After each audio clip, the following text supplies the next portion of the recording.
지난 시간에 중국 선종의 핵심 실천이라고 할 수 있는 무주행, 그 경전적 연론에서 대성불교에서 마하 반야바라밀행을 설하면서 무주생사, 무주열반을 이야기를 한 적이 있습니다. 그럼 오늘 오후 시간에는 본격적으로 중국 달마 선종에 들어가서 강의를 시작하도록 하겠습니다. 이미 우리는 익히 잘 아는 바와 같이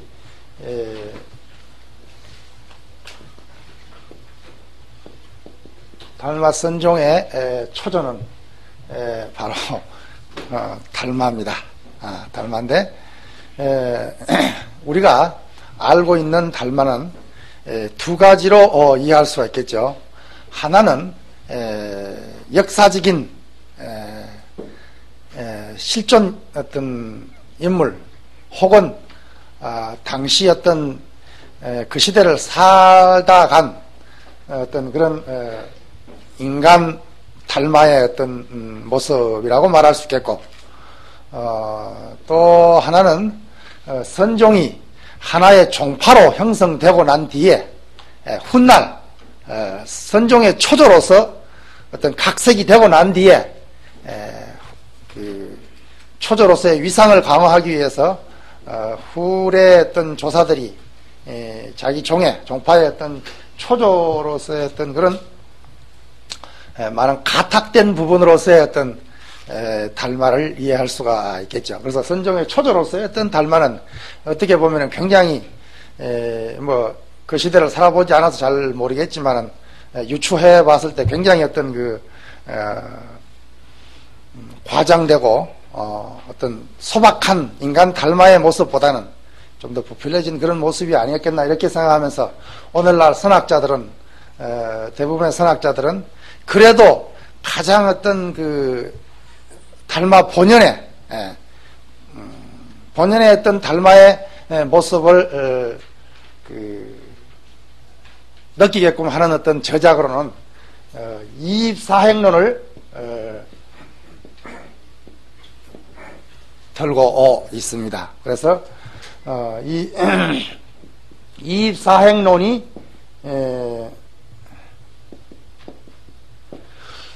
어떤 달마의 원저작이면서 달마의 어떤 최치를, 인간적인 최치를 가장 느끼게 하는 그런 어떤 저작이 아닌, 그 외에 달마 혈맹론이라든가 오성론이라든가 많은 어떤 달마 이름으로 발표되어진 어떤 저작들은 훗날 가타한 것이 아닌가, 달마의 이름을 빌린 것이 아닌가.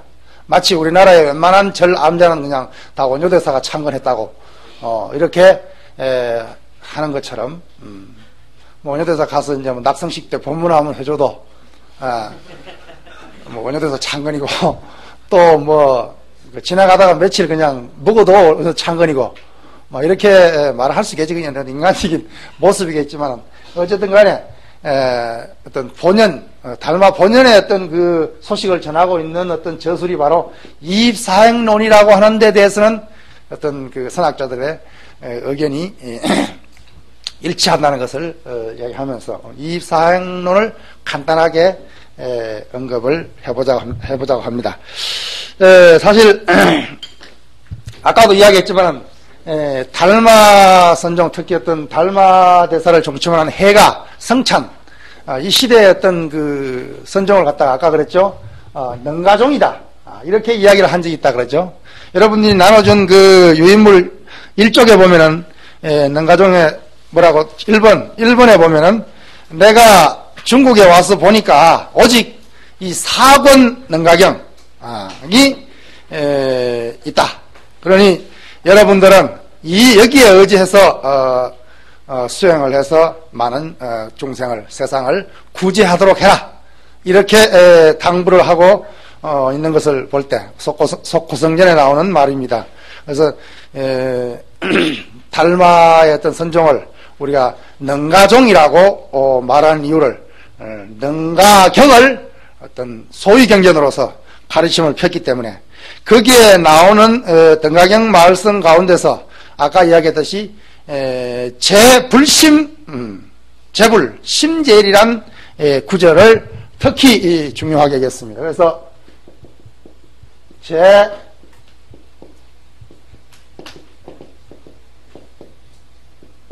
재불심제일, 그러니까 불심이라고 하는 부처님의 어떤 말씀이 아니라 부처님의 말씀이 아니라 부처님의 마음. 어떤 종밀선사는 부처님의 그 어떤 교설, 부처님의 어떤 그 말씀을 경이라고 하고 교라고 하고 부처님의 마음을 선이라고 하고 거기 더 붙여서 부처님의 그 실천 행을 갖다가 율이다. 그래서 율과 교와 선이 곧 하나라고 이렇게 주장을 하고 있습니다. 오늘날 우리가 뭐 율종에서 어떤 율을 한다, 혹은 어떤 참선을 해서 불심을 닦는다, 혹은 부처님의 말씀을 궁구해서 어떤 교에 능통을 한다, 이런 것들이 다 하나로 귀결되는 것이지 교 따로 또 선 따로 율 따로 있다고 생각하면 이것은 잘못된 것이 아닌가. 이렇게 해서 종밀 스님은 부처님의 어떤 말씀과 부처님의 마음과 부처님의 어떤 실천적인 행위를 하나로 회통시키고 있는 것을 우리는 볼 수 있는데, 이 능가경에서 말하고 있는 재불심제일이라고 하는 이 불심을 강조했기 때문에, 부처님의 마음을 강조했기 때문에 혹은 능가종을 갖다가 불심종이다, 이렇게도 이야기를 합니다. 그래서 혹은 불심종이다, 이렇게 이야기를 하면서 혹은 이 속고성전 법충전에 보면은 이런 말이 나옵니다. 달마대사가 남북으로 법을 전했는데 망은 망념, 말을 잊고 생각을 잊고, 그 뒤에 나오는 말이 무덕정관 위종이다라는 말이 나온다 그러죠. 우리 한번 따라 해볼까요? 무덕정관. 이 무덕정관은 다름 아닌 삼론종에서 말하고 있는 그 삼론종이 바로 어떤 반야사상을 드러내고 있는 어떤 종파다 그러죠. 반야사상의 그 삼론을 소위경전으로 하고 있는 중론, 백론, 11논을 중심으로 한 삼론을 중심으로 한 어떤 가르침을 펴고 있는 삼론종의 핵심 법문이 무덕정관입니다. 무덕정관. 여기서 무덕이라고 하는 것은 무소덕 혹은 얻을 바 없다 이 말이겠죠. 반야공사상에 철두철미하니까 한 법도 얻을 바가 없음을 나타내고 있는 그 무덕. 그 무덕이 얻을 바 없음이 바로 바른 어떤 가르침이요, 바른 수행이요, 어떤 바른 깨달음이라는 어떤 그런 종지를 가지고 있기 때문에, 그래서 훗날 중국에 널리 퍼졌다, 행해졌다, 이런 말이 나오는데, 거기에 아울러서 나오는 말이 달마 선종은 허종이다 이런 말이 나옵니다. 허종이라고 했을 때, 허라고 하는 것은 빌허자다 그러죠. 그렇죠. 빌허자는 이 말을 갖다 다른 말로 대체하면은 이 그러니까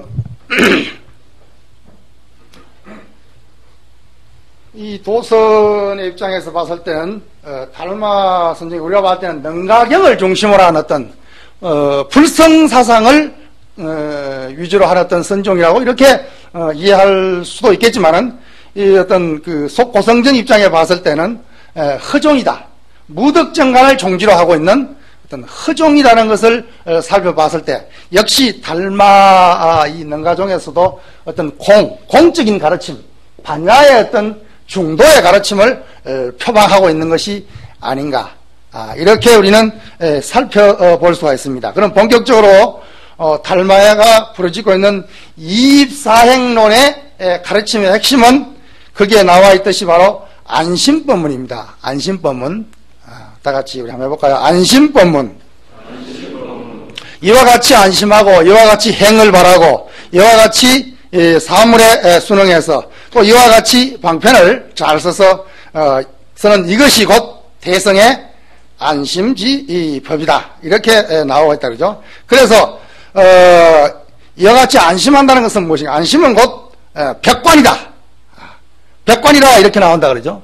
말 그대로 하면 벽관이란 뭐 벽을 쳐다보고 좌선을 하는 것, 벽을 쳐다보고 좌선을 하는 것이라고 우리는 종래 이렇게 해석을 했습니다. 벽관이라는 자체가 우리가 면벽, 달마가 소림사에서 9년 동안 면벽을 했다라는 말을 우리가 익히 들고 있다 그러죠. 그런데 유추해가지고 벽관이라고 했을 때 벽을 쳐다보고 면벽 어떤 좌선을 갖다가 벽관이다 이렇게 말을 종래 우리는 해석을 그렇게 사실 했습니다. 또 그것이 또 그 해석도 사실 맞는 해석이고, 그런데 요즘 와서 새롭게 해석을 어떻게 하고 있느냐 하면, 우리가 벽이라고 했을 때 이 벽이라고 했을 때 아까 방금 무덕정관이니 뭐 허종이니, 허종은 공종이다 그러죠. 반야의 입장에서 어떤 반야는 공을 드러내고 있지만 이 공은 어떤 단멸공이 아니라 필경공이라는 불생불멸의 다른 이름이단 말이야. 중도의 다른 이름이란 말이야. 부처님 초기 법문으로 말하면 어떤 연기법의 무아의 다른 이름이라고 우리는 이렇게 이야기할 수 있겠죠. 그래서 벽관이라고 했을 때 이것을 단순히 벽을 쳐다보고 벽을 향해서 좌선을 하는 것이다 라고 이해하는 것은 굉장히 어떤 물리적인, 어떻게 보면 굉장히 겉모양으로 형식적인 것으로 이야기할 수가 있는데, 실질적인 내용에 들어가서 사실은 이 벽이라고 하는 것이 어떻습니까? 이 가운데다 그러죠. 이쪽 공간과 이쪽 공간을 갖다 가로지는 가운데 의미가 있다 그러죠.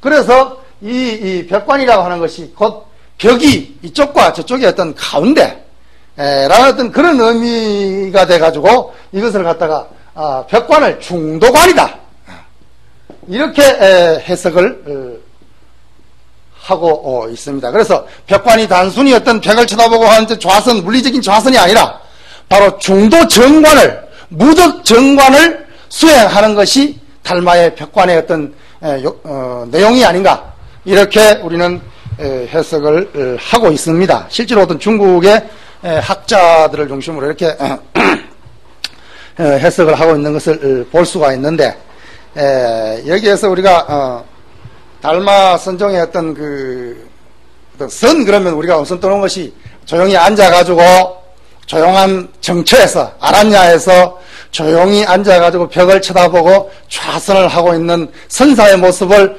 떠올리기 쉽다 그러죠. 그래서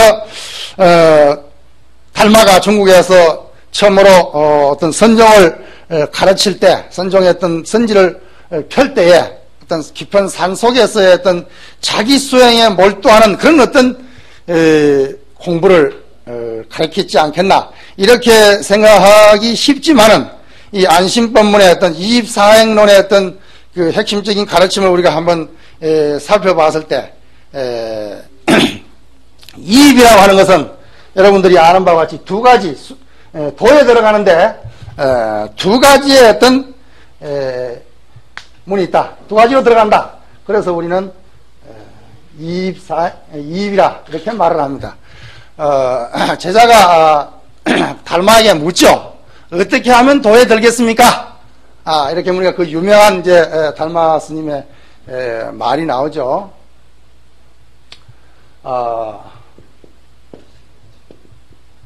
다 아는 말이죠.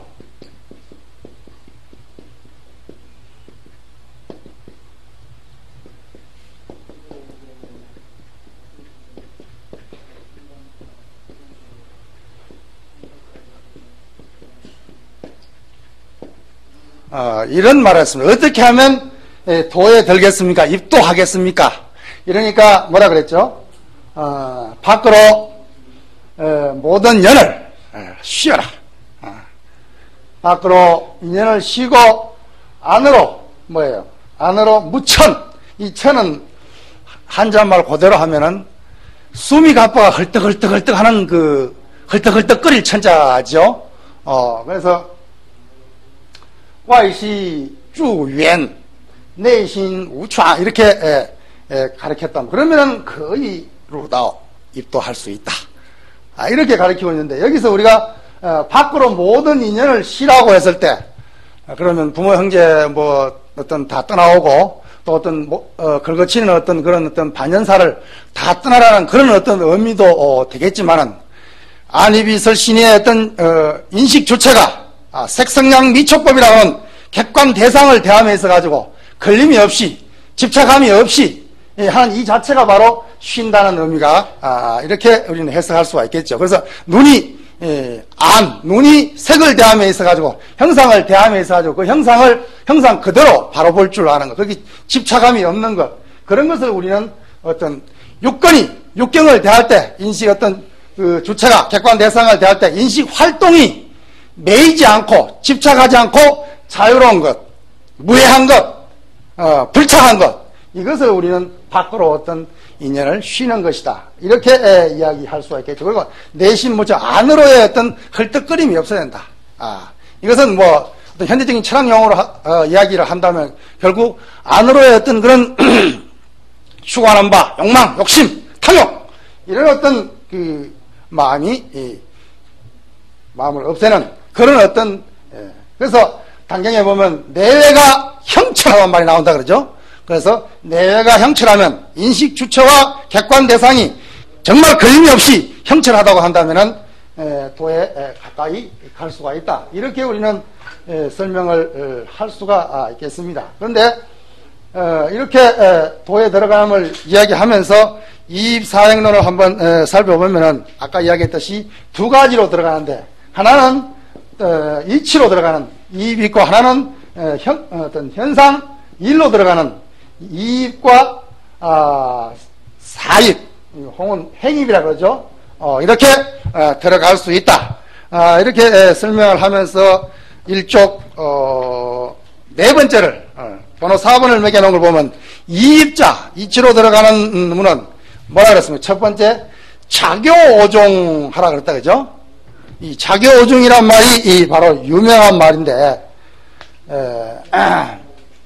우리는 선종을 이야기할 때 가장 먼저 떠올리는 말이 무슨 말입니까? 불인문자, 교회벌점, 뭐 직지인심, 견성성불, 이런 말을 선종의 종지로, 훗날 선종이 하나의 어떤 종파로서의 어떤 종파성이 굳어지고 난 뒤에 어떤 선종의 어떤 그 종지를 갖다가 표명할 때 가장 우리가 대표적으로 드는 구절이 교회별전, 물론 뭐 그 전에 이심전심이란 말이 포함이 되겠죠. 그러고 불인문자라는 말을 쓰고 있습니다만, 그러나 달마 선종에서 이입상론에서 가장 먼저 이치로 들어가는, 이치로 어떤 마음으로 수행에 들어가는 첫 번째 달마는 뭐라 그랬습니까? 자교오중하라라고 가르칩니다. 이거 아주 중요한 구절인데,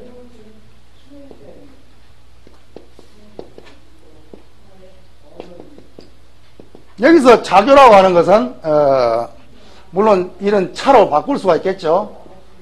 차교오종이라고 오심 뭐 이렇게도 바꿀 수가 있겠습니다만은, 어쨌든 간에 의지해서 빌려서 뭐 여러 가지로 해석을 할 수 있겠지만, 교회에 의지해서 교를 빌려서 어쩌란 말이에요? 종을, 선을, 이 선으로 해석할 수 있고 마음으로 해석할 수 있겠죠. 그래서 어떤 교회에 의거해서 종을 깨우친다, 선을 깨우친다, 마음을 깨우친다라고 깨닫는다라고 이렇게 가르치고 있습니다. 최소한 달마가 선종을 처음 개립할 전마더라도 능가경을 중심으로 혹은 반야 허종으로서 공종으로서 어떤 반야부의 계통의 어떤 교회 가르침을 절대 무시하지 않았다는 것을 우리는 알 수가 있습니다. 그와 함께 또 중요한 것은 뭐라 그러냐면 심신 깊이 면다 함생이 모든 그 중생에 있어가지고 모든 생명에 있어가지고 범성이 동일진성함을 믿으라 했다 했죠. 범부와 성인이 그 성품에 있어서는 하나다. 이걸 믿으라는 말이 나옵니다. 그러면 그 동일진성이 도대체 뭐냐, 뭘 가리키고 있는가? 근데 사실 인도 불교에서 부파불교의 대표적인 것이 어떤 대중부와 상자부로 나누면서 상자부 중에서는 설일체유부라고 하는, 보통 간단하게 유부라고 하는 것이 대표적인데, 이 대중부와 유부, 설일체유부에서 주장하고 있는 심성에 대한, 우리의 어떤 심성론에 있어가지고 심성에 대한 어떤 가르침이 굉장히 상반되는 가르침을 볼 수가 있습니다. 이 대중부 계통에서는 심성 본정설을 주장하고 있단 말이에요. 그래서 심성이라고 하는 것은, 우리의 심성이라고 하는 것은, 마음의 성품이라고 하는 것은 본래 깨끗한 것이다. 심성 본정설을 주장하고 있습니다. 그런데 본래 깨끗한 것인데, 그런데 후에 뭐에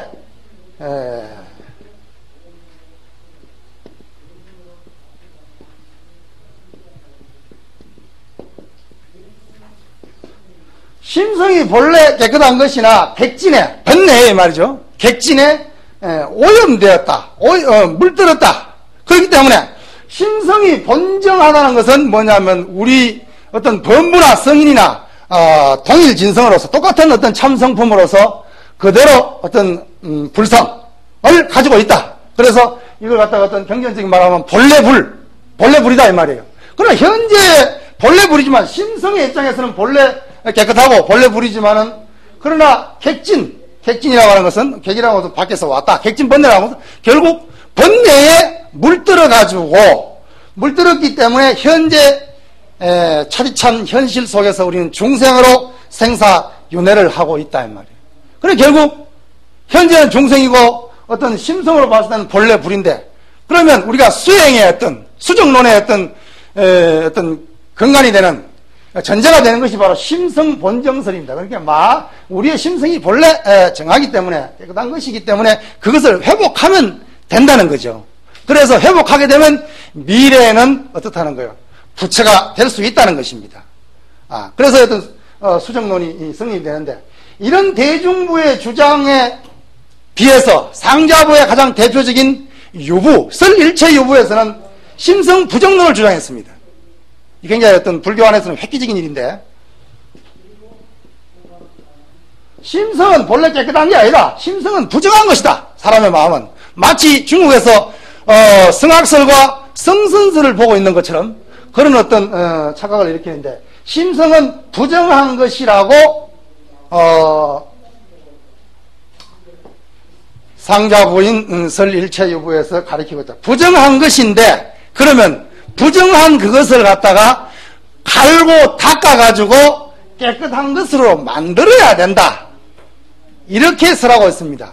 이 부파불교에서 이러한 심성 본정설과 심성 부정설은 훗날 대성불교와 중국의 어떤 불교에 받아들여지면서 어떤 도노설이라고 하는, 우리가 앞으로 이야기를 전개해야 될 어떤 도노, 바로 깨달아 들어간다는 어떤 도노의 어떤 근간이 되는, 밑바탕이 되는 사상이 바로 심성 본정 사상입니다.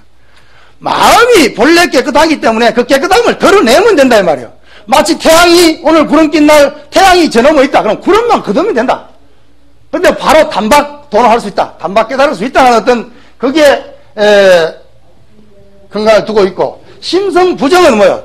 이거는 마음이 더러운 것을 갖다가, 부정한 것을 갖다가 깨끗하게 만들어야 되니까 어떻게 됩니까? 계속 어떻게 되겠어요? 갈고 닦아야 된다는 어떤 그런 의미를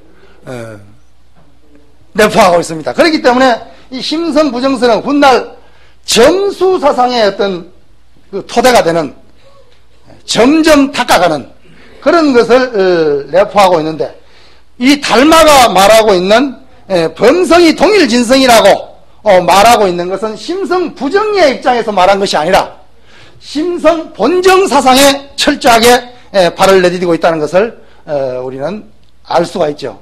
그래서 이 심성 본정한 이것을 그대로 드러내면은 된다는 이런 그 뒤에 나오는 말이 똑같은 말이죠. 그죠? 단 범성이 동일진성이지만은 객진에 망령스럽게 덮여있기 때문에, 번뇌망상의 먹구름이 덮여있기 때문에 태양의 어떤 진성이 들어가지 못한다는 그런 말을 하고 있습니다. 그래서 망령됨을 버리고 사망귀진, 망령됨을 버리고 본래 참된 성품으로 돌아가서 영연히 머물러서 벽관을 행하게 되면은 너도 없고 나도 없고 범성이 평등해서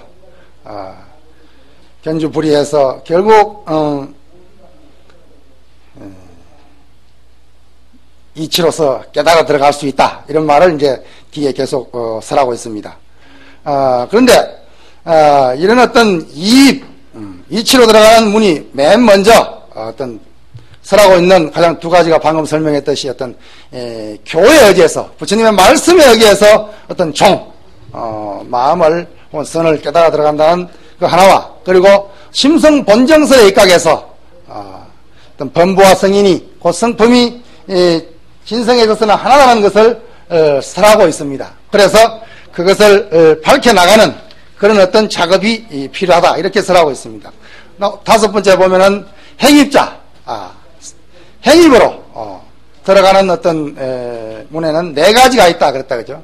근데 사실 이 달마선종에서 특이할 것이 바로 이 행입인데, 우리가 보통 상간에서 조용하게 어떤 수행하는 입장에 봐서는 이입이면 될 것 같은데, 그러나 끊임없는 어떤 실천적인 생활 속에서의 어떤 실천적인 행위를 요구하고 있다는 것을 우리는 알 수가 있습니다. 네 가지의 실천이 무엇인가? 첫째, 보온행입니다. 보온행. 보온이라고 하는 것은 말 그대로 어떻습니까? 왼수를 어떻게 갚을 것인가? 이건 중요하다 그러죠. 사실 우리 스님들은 뭐 일반 어떤 세속적인 삶을 떠나와서 잘 모르겠지만은 이 세속에 사는 사람들 이야기를 이렇게 가만히 들어보면 가장 고민거리가 뭐냐면 좋아하고 미워하는 거, 애정 문제, 좋아하는 거, 사랑하는 거 있죠. 그리고 미워하는 거. 좋아하는 건 못지않게 미워하는 거. 그게 참 굉장히 어려운가 봐요. 중거 없이 미운 사람이 있다고 그래요. 그래가지고 그걸로 인해가지고 세속 사람들이 많이 어떤 염려를 하는 것을 볼 수가 있는데, 여기서 달마가 말한 보온행이 바로 어떤 그 미움을 어떻게 잘 갚을 것인가, 여기에 대해서 원수를 어떻게 갚을 것인가. 그것은 뭐 긴 말을 써놨지만 결국 현대적인 용어로 바꾸면 용서하고 화해해라. 이게 전생에 어떤 지은 어떤 행위에 의해서 미운 마음, 고운 마음이 있으니까 믿고 고운 마음을 다 놓아버리면은 그것이 진실로 원수를 갚는 것이다. 미운 건 계속 미워하는 것이라 미운 것을 용서와 화해에서 극복하여라. 이렇게 가르치고 있습니다. 두 번째는 수연행이죠. 수연행. 그런데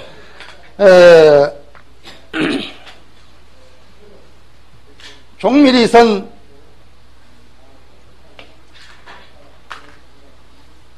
선원제전집 도서에 보면은 이 수연에 대한 이야기가 구체적으로 나와 있습니다. 거기에 보면은 뭐라고 나와 있냐면 불변이란 말이 나옵니다. 불변 수연이란 말이 나오는데, 불변 수연, 말 그대로 하면 변하지 않는 것이고 이건 인연에 따르는 것이다.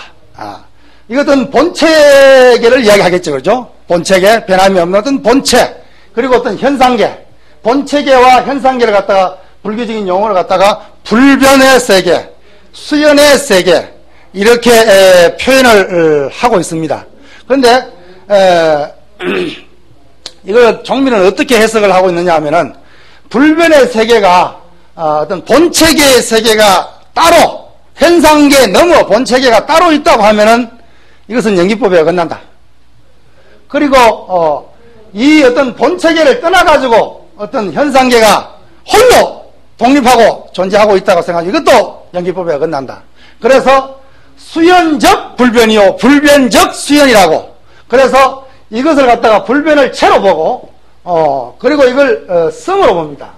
그리고 수연을 갖다가 용어로 보죠. 그리고 상으로 봅니다. 우리가 불교 종파 가운데 어떤 성종이 있고 상종이 있다 그러죠. 그것을 보더라도 어떤 채용, 어떤 성상의 입장에서 불변과 수연을 생각하고 있는 것입니다. 인연에 따른다고 하는 것이 현상계가 끊임없이 인연의 가합상으로서 인연의 어떤 모임으로서 그것이 끊임없이 변해가는 어떤 그런 불변의 세계가 아니라 끊임없이 어떤 변해가는 그런 어떤 과정에 있다 하더라도 그건 연기에 의해 가지고 종도를 끊임없이 실현하고 있는 것이단 말이에요. 그 수연은 어떤 본체라고 하는 본체를 갖다 수연 너머에 있는 어떤 본체계를 상정해버리면 이건 어떤 번뇌 너머에 번뇌를 다 닦고 난 뒤에 번뇌 너머에 어떤 본심을 진심을 불심을 상정하면 이것도 어긋나는 거다, 그죠? 뒤에 자상한 이야기를 하기로 하고 어떤 수연이 불변에 의한 수연이 돼야 되고, 그래서 이것을 갖다가 훗날 선종의 조사들은 적체적용이다 이런 말로 표현하고 있습니다. 적체 체면서 동시에 용이요, 용이면서 동시에 체란 것입니다. 번뇌이면서 보리요, 보리이면서 번뇌란 거죠. 그래서 더 뒤에 자상하게 이야기할 기회를 가질 것을 약속하면서 어떤 수연행. 그 다음에 세 번째는 뭡니까? 무소구행. 무소구행이라는 것은 결국 여기서 구한다고 하는 것은, 구함이 있다고 하는 것은 경에 보면은 구함이 있으면 괴롭고 구함이 없으면 즐겁다 이런 말이 나옵니다. 근데 결국 우리가 구한다고 하는 것은 뭡니까? 여기서 구함이라고 하는 것은 어떤 부정적인 의미로 우리가 이야기할 수 있겠죠. 욕심, 욕망, 집착 이런 걸 의미하는 것입니다. 욕심과 욕망과 집착이 있으면은 그것은 괴로운 것이다, 고통스러운 것이다. 그래서 무구, 구함이 없음을 이야기하고 있죠. 그런데 사실 우리가 부처를 구하고 수행을 해서 깨달음을 구하는 것도 어떻게 보면 구하면 구함이다 그러죠. 그렇죠. 그런데 그러면은 이걸 경전적으로 그러면 우리가 성불을 하려고 그러고 중생을 제도하려고 그러고 이런 것도 그럼 욕심이 아닌가? 물론 선사들은 이런 마음까지도 탈각 완전히 벗어나기를 사실은 바라고 있습니다만 어떤 경전적인 의미를 새겨보면은 결국 우리가 집착하고 욕심, 욕망 이런 어떤 입장에서는 어떤 그걸 욕심, 욕망이라고 할 수 있지만은 또 다른 어떤 성불의 욕심이라든가 중생을 제도하는 욕심이라든가 착한 일을 하려고 하는 욕심이라든가 이런 것은 결국 우리는 경전에서는 보살의 어떤 원력, 보현행원이라고 우리는 해석을 할 수가 있겠죠. 그래서 끊임없이 어떤 성불을 향한 어떤 투지를 불태우고 그리고 일체 중생과 더불어 함께 하려고 하는 그런 어떤 원력을 세우는 원력 보살이 아니 될 수 없는 것이 또한 우리 수행자들의 한 목이기도 합니다. 결국 구함이 없다라고 하는 것은 어떤 불교에 보면은 불교라는 종교가 결국은 보면 어떤 채우는 어떤 그런 체계가 아니라 불교의 신앙 형태가 어떤 비우는 체계다 그러죠. 그렇죠. 어떤 채운다기보다는 비워.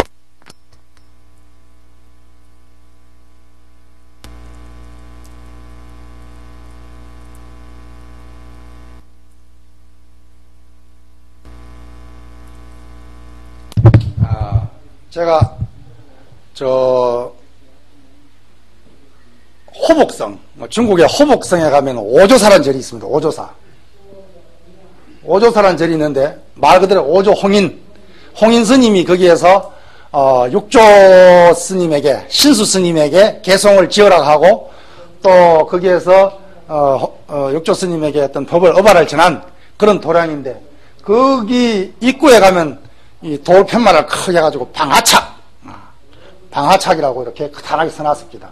방하착이란 말을 모르는 지는 않지만은 이 방하착이라고 하는 것이 거기에서 보니까 아주 오조도량에 가서 보니까 그 가슴에 와서 닿는 것을 느꼈는데 결국 다 놓아라고 했을 때 이것은 비움입니다. 우리 법정 스님이 뭐라 그랬습니까?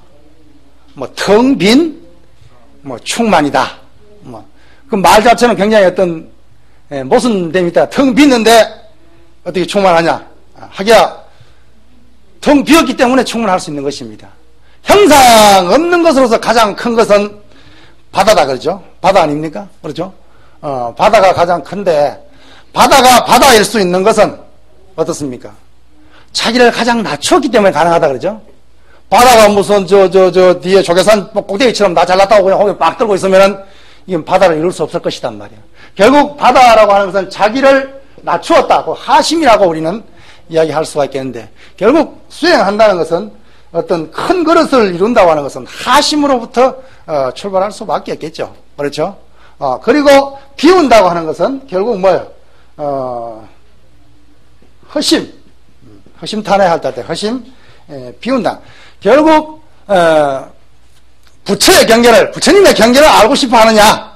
경에 말하기를 너의 마음을 허공처럼 하여라. 이런 말이 나온다 그러죠? 그럼 결국 부처의 경계라고 하는 것은 허공심이단 말이야. 공심, 허심이다 이 말이에요. 결국 형상이 없는 것으로서 가장 큰 것은 허공이고, 허공이 다 비움으로 해서 자기를 허롭게 비움으로 해서 일체 생명을 다 안아 키우고 있단 말이에요. 이것을 우리는 텅 빈 충만이라고 이렇게 표현했지 않겠나 이렇게 생각하면서 결국 어떤 무역이라고 하면 무고함이 없다라고 하는 것은 결국 바다처럼 자신을 낮추고, 한 가지 더 있다 그러죠. 바다가 될 수 있는 것은 자기를 낮출 뿐만 아니라 분별심이 없단 말이야. 차별심이 없다는 것입니다. 이건 꾸중물이니까 너는 들어오지 말아라. 너는 하수구물이니까 들어오지 말아라. 너는 깨끗한 물이니까 들어오라. 이렇게 하면 바다가 안 됐겠죠. 그러죠? 사람도 뭐 안 그렇습니까? 사람이 괴각이 돼가지고 그냥 빼쩍빼쩍 해가지고 그냥 그런 사람들이 홍가다 있어요. 보면.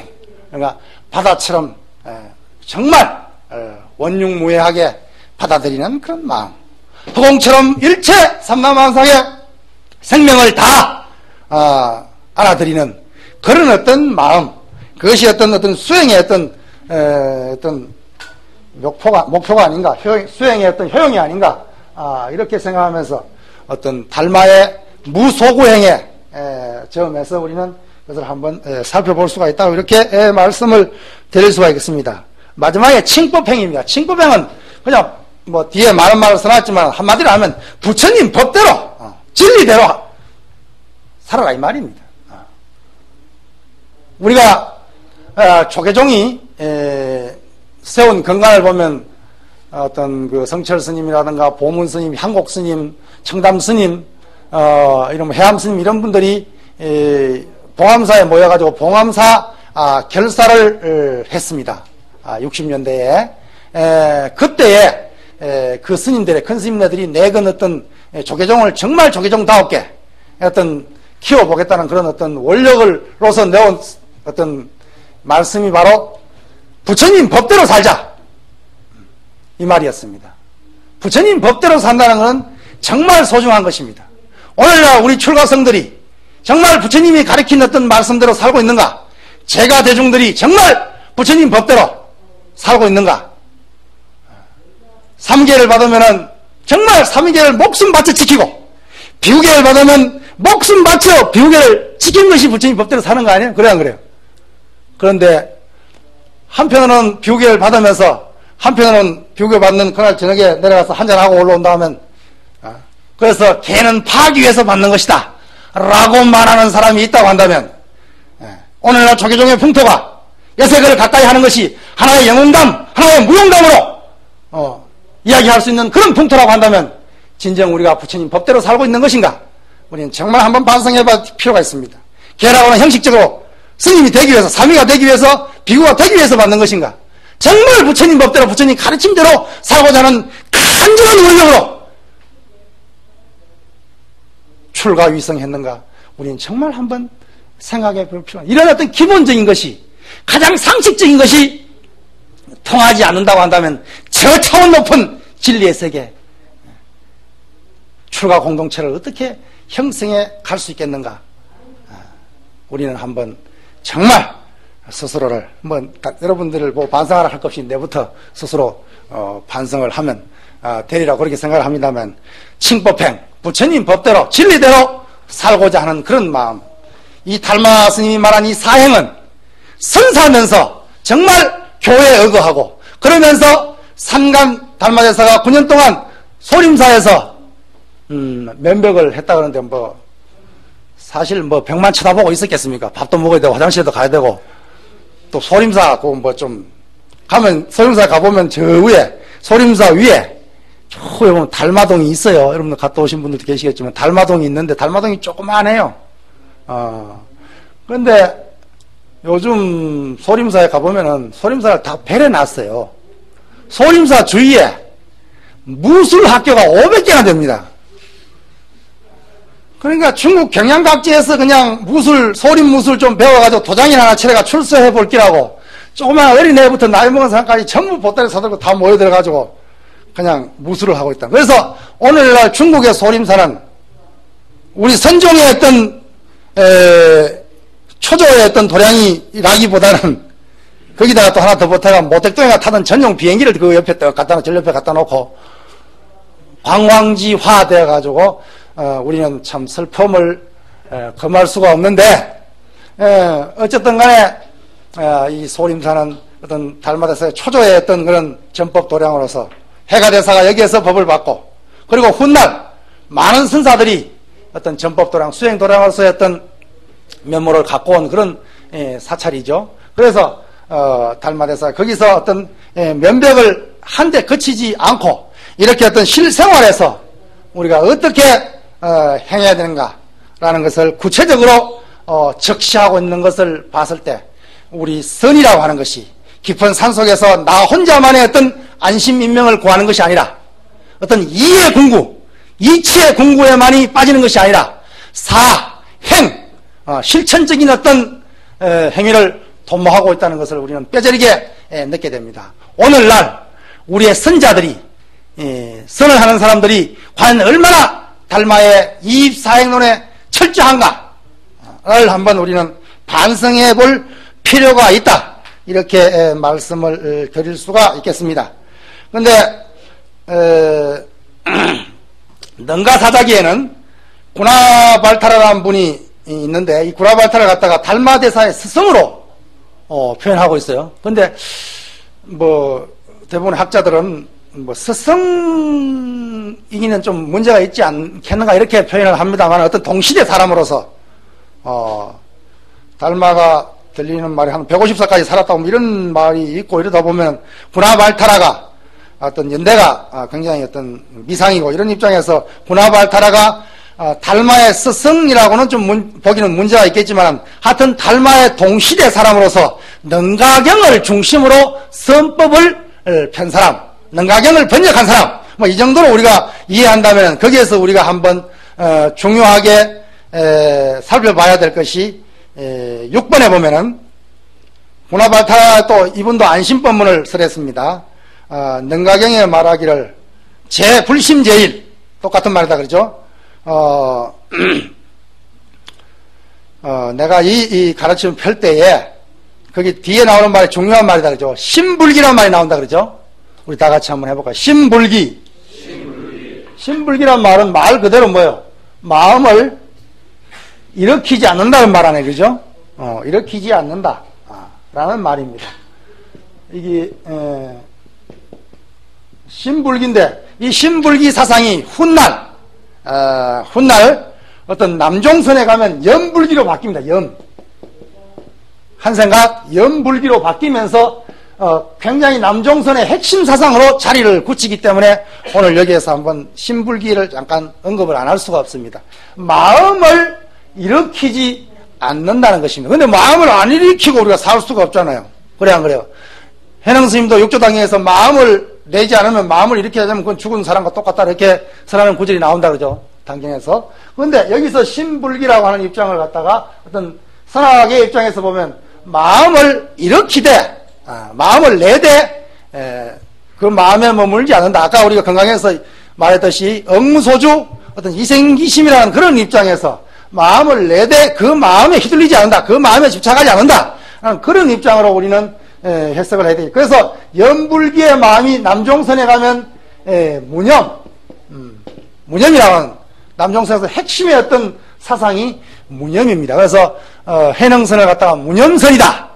이렇게도 말을 합니다만은 이 어떤 무념이 바로 염불기에서 연유된다고 한다면 염불기는 구나발타라가 설하고 있는 심불기에서 연유하고 있다는 것을 우리는 잠깐 살펴보고 거기에 뭐 보면은 구나발타라의 안심법문이 나온다 그러죠. 그렇죠. 뭐 첫 번째 어떤 이치를 갖다 불성으로 옮기면은 진성, 진여 뭐 이렇게 옮기면 뒤에 이 심해서 심을 갖다가 우리가 쓰고 있는 평상시 어떤 우리의 마음이라 본다면은 어떤 마음에 위배되는 마음은 불성에 위배되는 진성에 위배되는 진여에 위배되는 마음은 범부심이요.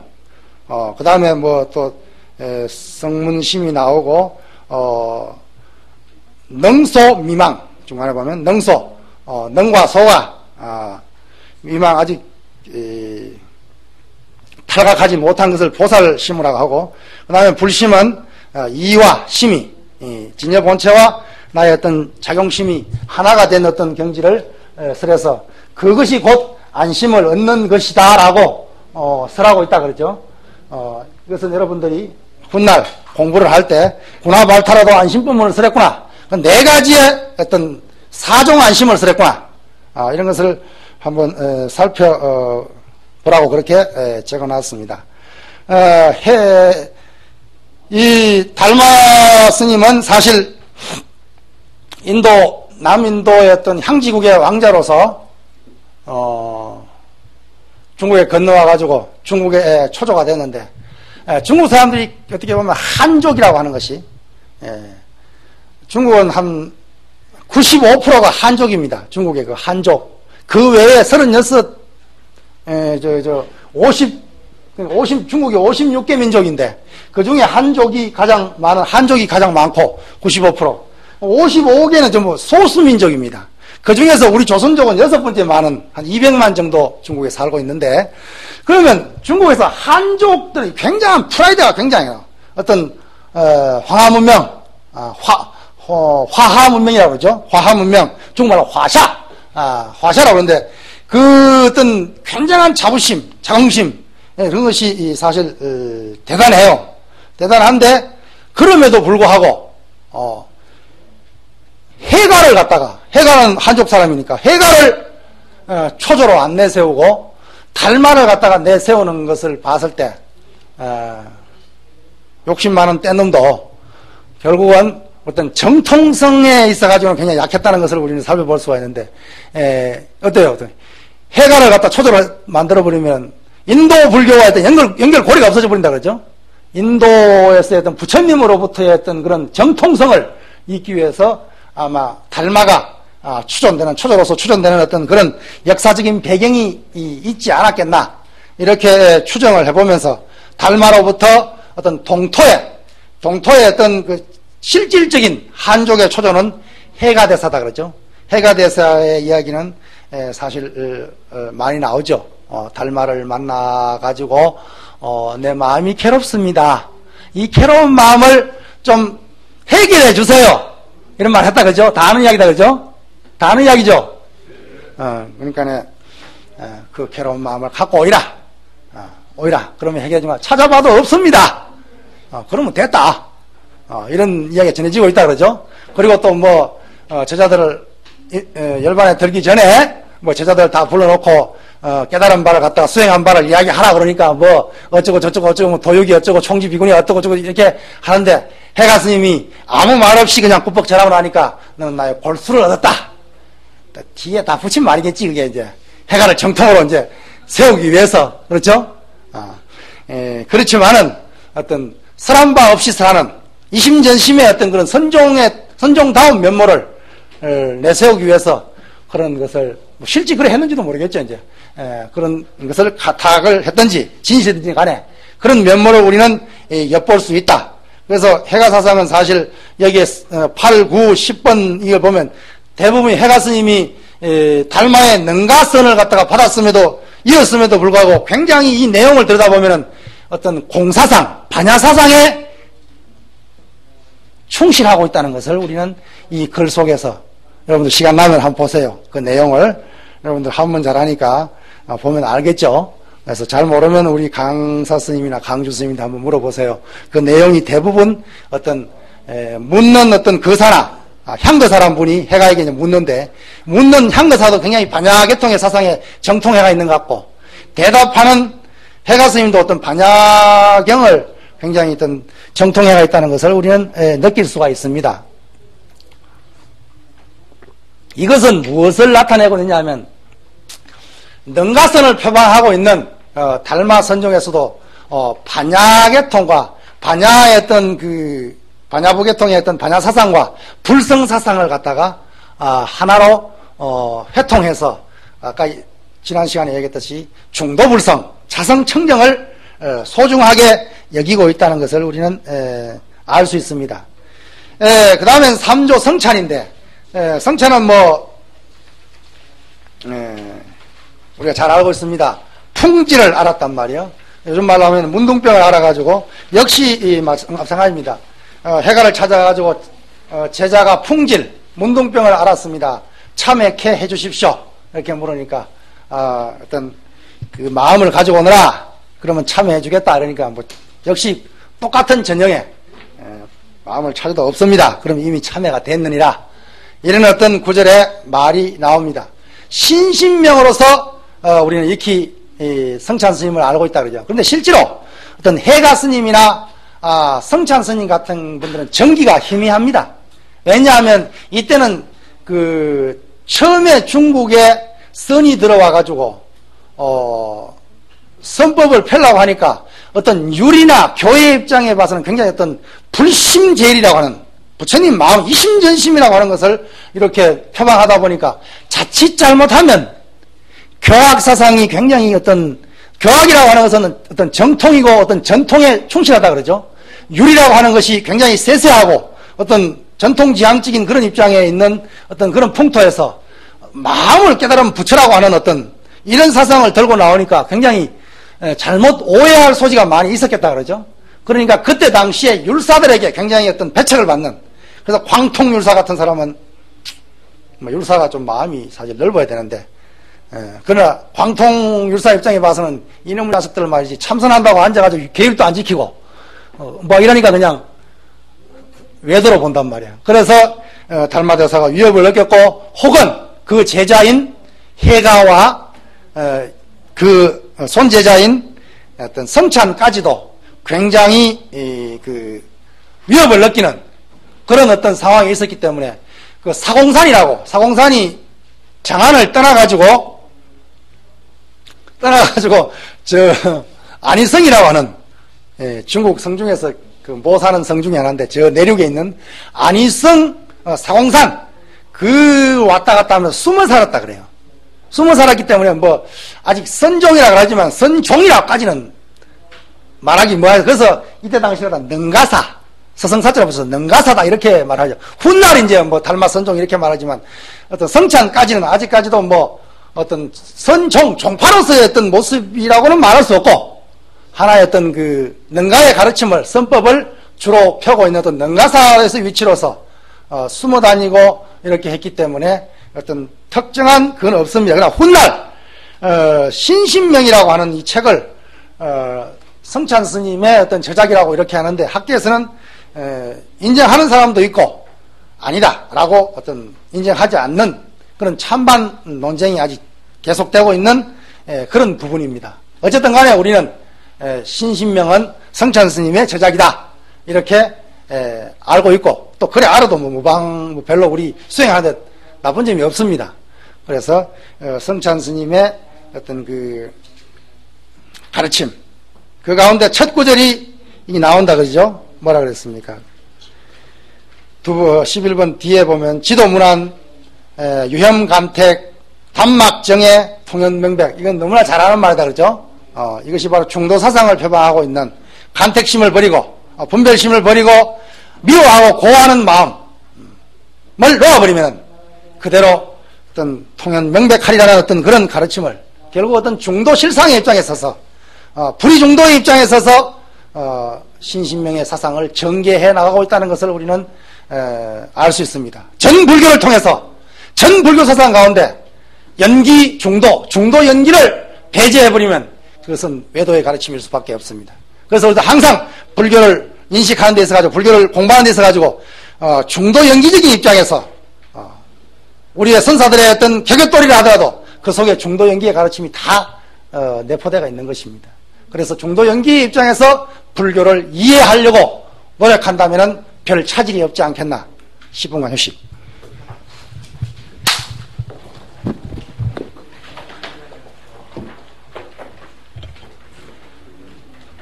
3시 5분에 시작하겠습니다.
선종의 사조를 갖다가 달마 선종의 사조를 우리는 도신이라고 이야기를 합니다.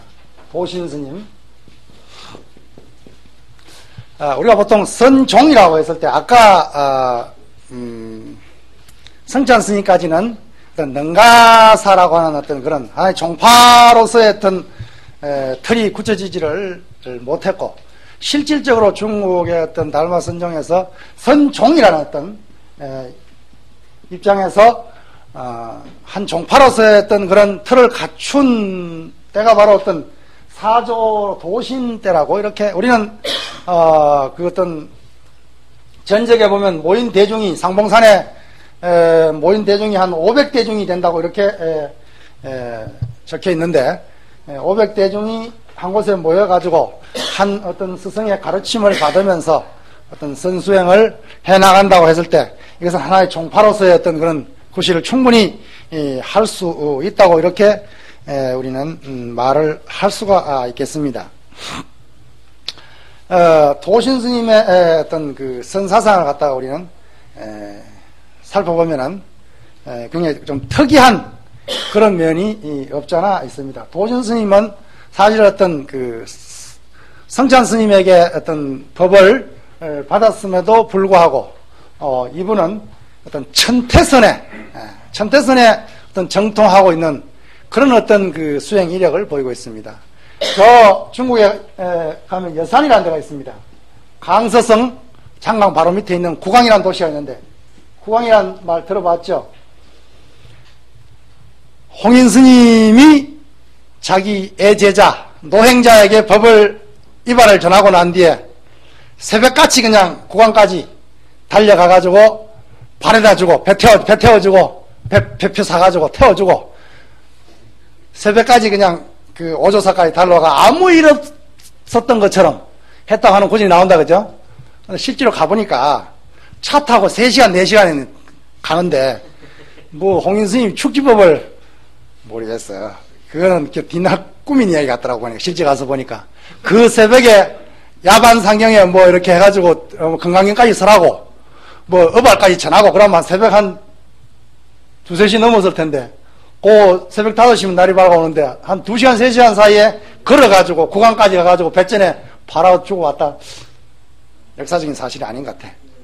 하여튼 그런 어떤 그 구강인데, 구강 밑에 있는 산이, 유명한 산이 이 여산입니다. 여러분들도 다음 중국 여행할 때 이제 여산을 한번 가보세요. 여기서는 여산의 해원선사가 중국 최초로 어떤 연불결사로서 백년결사를 한 곳이 독림사에서, 독림사가 있고 스림사가 있는데, 스림사는 없어져 버리고 독림사는 지금도 남아가지고 중국 연불종의 어떤 총본산이 조정이 되고 있습니다만은, 그 여산에 있는 그 대림사라는 절이 있어요.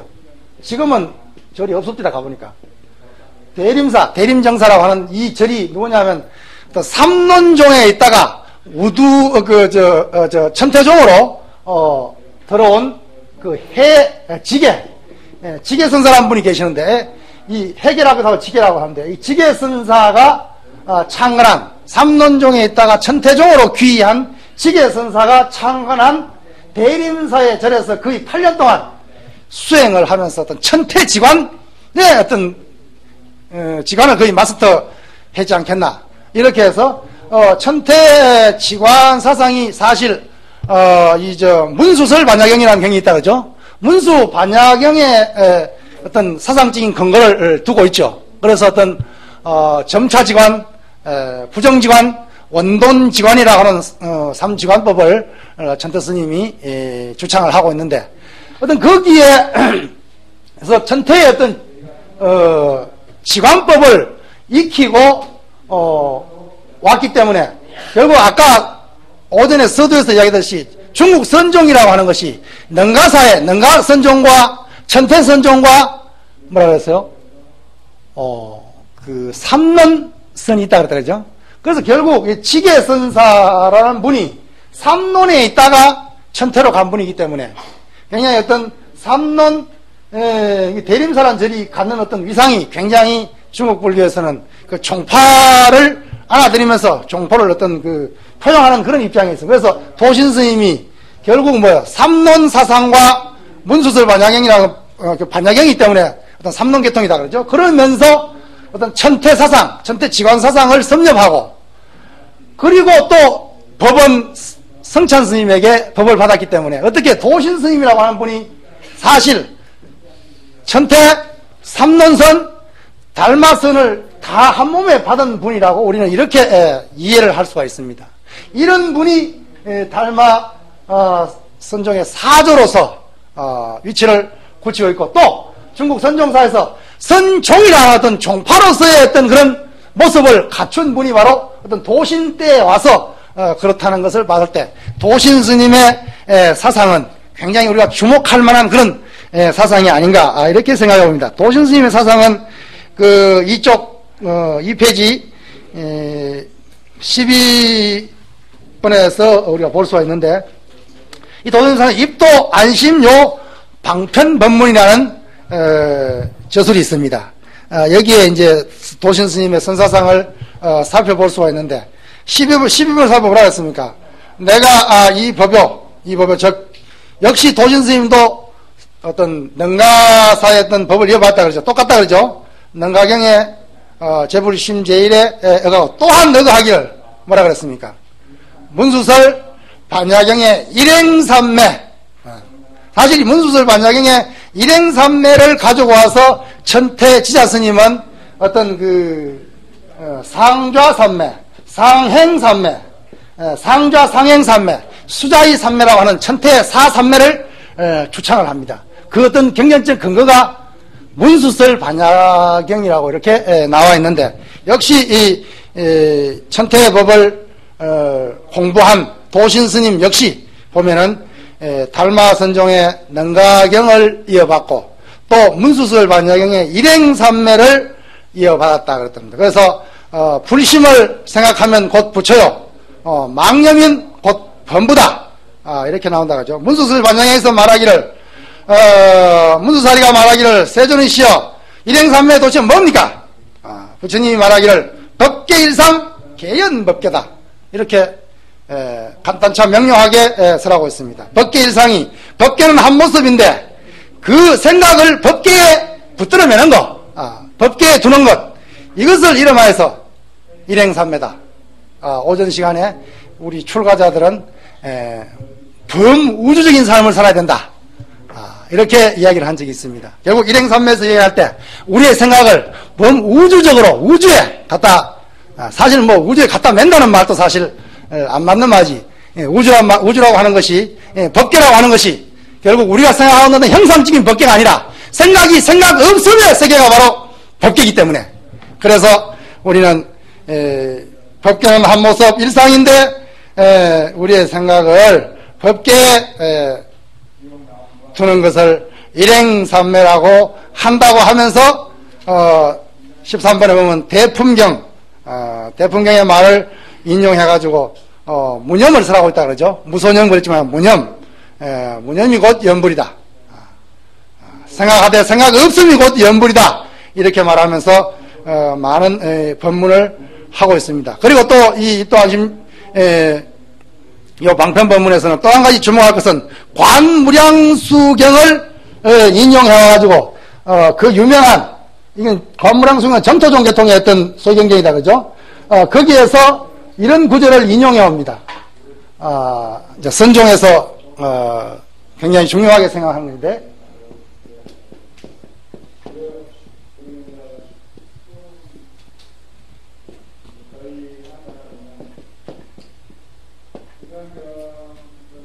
우리 한번 따라해 볼까요? 잠도 오고 졸리니까 다 같이 시심시불, 시심작불. 이게 관무량수경에 나오는 말인데, 도신스님이 이 무량수경을 인용해가지고 이 마음이 곧 이 부처인데, 훗날 마조 때 가면 적심적불로 바뀐다 그러죠. 이 마음이 곧 부처인데, 이 마음이 부처이기 때문에 이 마음으로서 곧 부처를 짓는다, 부처를 닦는다, 부처를 만든다. 마음이 부처이기 때문에 마음으로서 부처가 될 수밖에 없다는 그런 구절을 선종에 인용하고 있다는 것을 우리는 살펴보면서, 거기 한 가지 또 우리가 주목해야 될 것이 있다 그러죠. 15번에 보면은 그런 말이 나온다 그러죠. 15번에 묻기를 허저시 찬시너 무엇을 일러 선사라고 하는가, 이런 물으니까 신유에 도신 스님이 말하기를 뭐라 그랬습니까? 부웨이 징乱所闹者只是好찬용 신런, 이렇게 대답하고 있다 그러죠. 뭐라 그랬습니까? 무엇이 선사입니까? 선사가 도대체 뭡니까? 참선한다고 하는 선사가 도대체 뭐냐고 물으니까 뭐라고 대답했습니까? 뭐라고 대답했어요? 이게 무슨 말이에요? 예?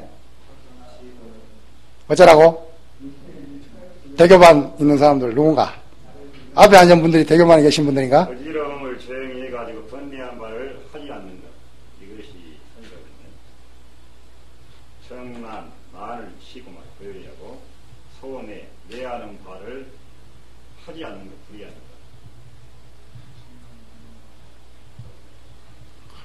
그렇습니까? 맞습니까?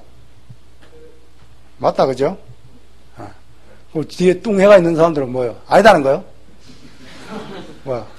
반발하는 거 지금? 맞는 말인데 좀 세련되게 말을 할 필요가 있다 그죠? 왜? 우리는 고급 인력이기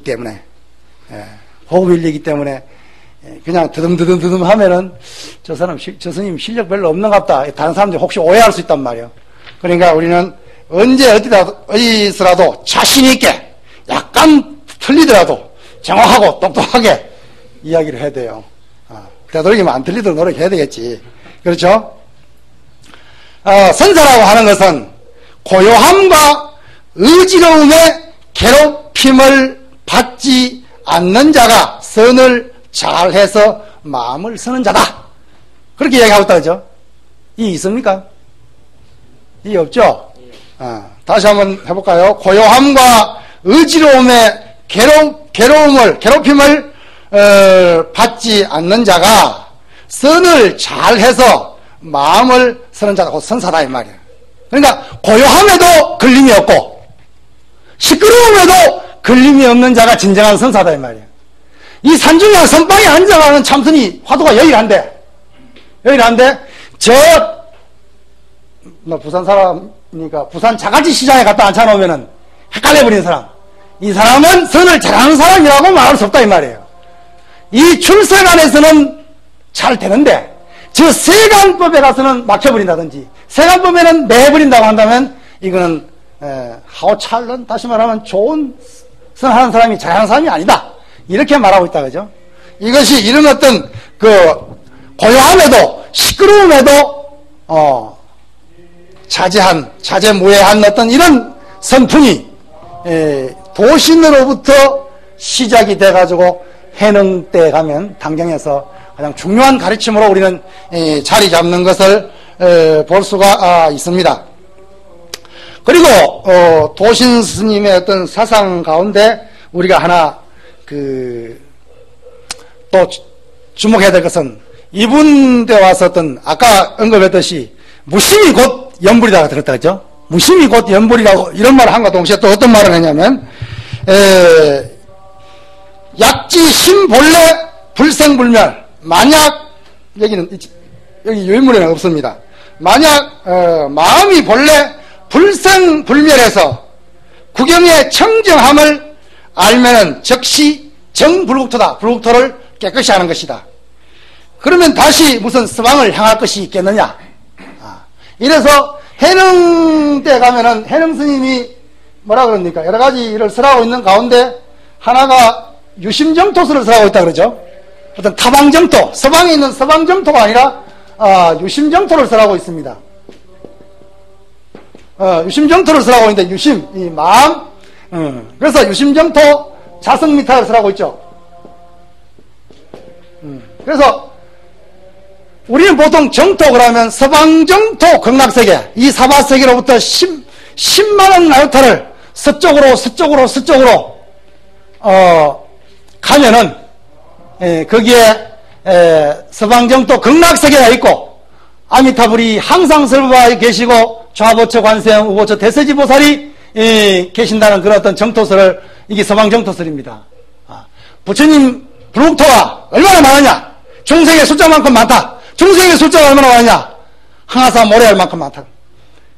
우리 식으로 말하면 한강 모래알 수만큼 많은 중생만큼 부처님이 계시고 부처님이 다 불국토를 장엄하고 계시니 불국토가 얼마나 많겠습니까? 그런 가운데서 서방정토 극락세계가 요즘 아들만 왔다란 말이에요. 최고단 말이에요. 그러면 거기에 가서 태어나기를 바라는 것을 갖다가 우리는 뭐라고 합니까? 왕생극락이라고 한다 그죠? 그래서 거기 가면은 이 미타경 쪽에서 보면은 이 뭐예요? 연꽃 속에 석 들어가가지고 연꽃이 활짝 피면서 이게 태어난다 그러죠? 그래서 어머니 아버지가 없단 말이에요. 우리는 어머니 아버지가 있잖아요. 어머니 아버지가 있다 그러면 어머니 아버지의 어떤 정으로 태어나기 때문에 이건 중생이거든. 그 연꽃 속에 들어가 연꽃이 활짝 피면서 태어나기 때문에 연화생불자라고 경에 나옵니다. 그래서 우리 49제 천도할 때 아무개 영가 연화생불자라고 이렇게 말하면 제자들이 좋아합니다. 실제 경에 나오는 말이니까. 그래서 우리 그 심청전에 보면 심청이가 연당수에 빠져 죽어가지고 다시 태어날 때 어떻게 태어납니까? 연꽃이 활짝 피면서 그 극락세계의 태어남을 어떤 형상화한 것이다 그러죠? 그런 어떤 모습인데, 그래서 어떤 이 타방정토를 해능 시대에 오면은 그 정토라고 하는 것이 극락세계의 어떤 10만억 나루타나 가서 있는 것이 아니라 어떤 뭐요? 내 마음이 맑으면, 여기서 뭐 내 마음이 곧 본래 청정하고 본래 불생불멸인 줄 알면은 불국토가 그대로 깨끗해. 내가 사는 이 땅이 그대로 정토다. 이렇게 도신이 지금 이야기했다 이거예요. 서방에 굳이 갈 것이 없다. 이런 것이 해능에 와가지고 유심정토 자성미타, 내 자성이 나의 첫 마음이 곧 미타다, 아미타다. 사실 그렇습니다. 우리가 가장 쉬운 말인데 우리가 나무 아미타불이란 말을 우리 다 알잖아요. 왜 안 그래요? 이거 뭐 불교 안 믿는 사람은 나무 아미타불 관세음보살은 다 알아요. 나 불교 믿기 전에 한 5, 6살 때 말 배우고부터 나무 아미타불 관세음보살 이걸 알았거든. 우리 마을에 스님이 탁발하러 나왔더라고. 그래서 뭐 연부라고 가는데 뒤에 쫄쫄 따라가면서 그랬지. 중중 깎아중 얼마 주고 깎았노? 그러면서 쫄쫄 따라다녔거든. 근데 그 업보로 중이 돼버렸잖아 그냥. 근데 그때 우리가 아무도 몰랐지만 남아미타불 관세음보살 스님 흉내를 내고 그랬거든. 남아미타가 결국 서방경도 극락세계는 아미타 부처님의 귀에 한다 그러죠. 아미타라고 하는 것은 무량수 무량광 아닙니까? 그렇죠? 무량수전 무량광 무량수 한량없는 목숨이요 한량없는 빛이다 그러죠. 그러니까 남아미타불을 갖다가 우리식으로 말하면 뭡니까? 빛이요 생명이신 부처님에게 돌아와서 의지한다 이 말 아니야? 이거 어디서 많이 들어본 소리 같지? 옆 동네에서 지금 우리말 가져와 제가 써먹고 있잖아. 그래 안 그래요? 이 사실 목사님들은 우리 스님들인데 사실 절해야 돼. 그런데도 이놈 자식들이 그냥 중을 우습게 보고 말이지 그러거든. 사실 성서라고 하는 것이, 성경이라고 하는 것이 한글로 정말 그렇게 정교하게 번역이 안 됐다면은, 한글이 없었으면 어떻게 저것들이 빨간 책 가지고 저 밥 먹고 살겠어요? 안 그래요? 그래, 한글이 누가 만들었습니까? 뭐 세종대왕이 만들었나? 사실은 이두문자가 다 있었는데 세종대왕이 직격사를 한 거지. 그렇죠? 그러면 누가 말해도 중화들이 만들었잖아. 그래 안 그래요? 설총님이 만들었잖아. 그러면은 왜 주거가 우리 스님들 갖다 우습게 봐서 되겠어요? 저거 밥그릇인데 우리 밥그릇이 원조인데 우리가 사실 성서의 그 어떤 말의 구조를 보면 정말 정확합니다. 우리 타 종교인이 보다가 정말 정확합니다. 여러분들 본 사람도 있고 앞으로 볼 사람도 있겠지만 성서 한번 보십시오. 아주 그 한글로서는 가장 정치한 어떤 모습을 드러내가지고 어떤 읽는 사람 듣는 사람이 정말 속 빨려들게. 우리는 어떻습니까? 한문 모르면 안 되잖아. 그리고 한글 대장경이라고 번역했는데 보면은 뭐가 요즘 수도 않는 말 그냥 뒤로 해놨잖아. 그런 말 한글 대장경을 재번역해서 이 시대에 쓸 수 있는 살아있는 용어로 만들기 위해서는 어떻게 됩니까? 누가 해야 됩니까? 에?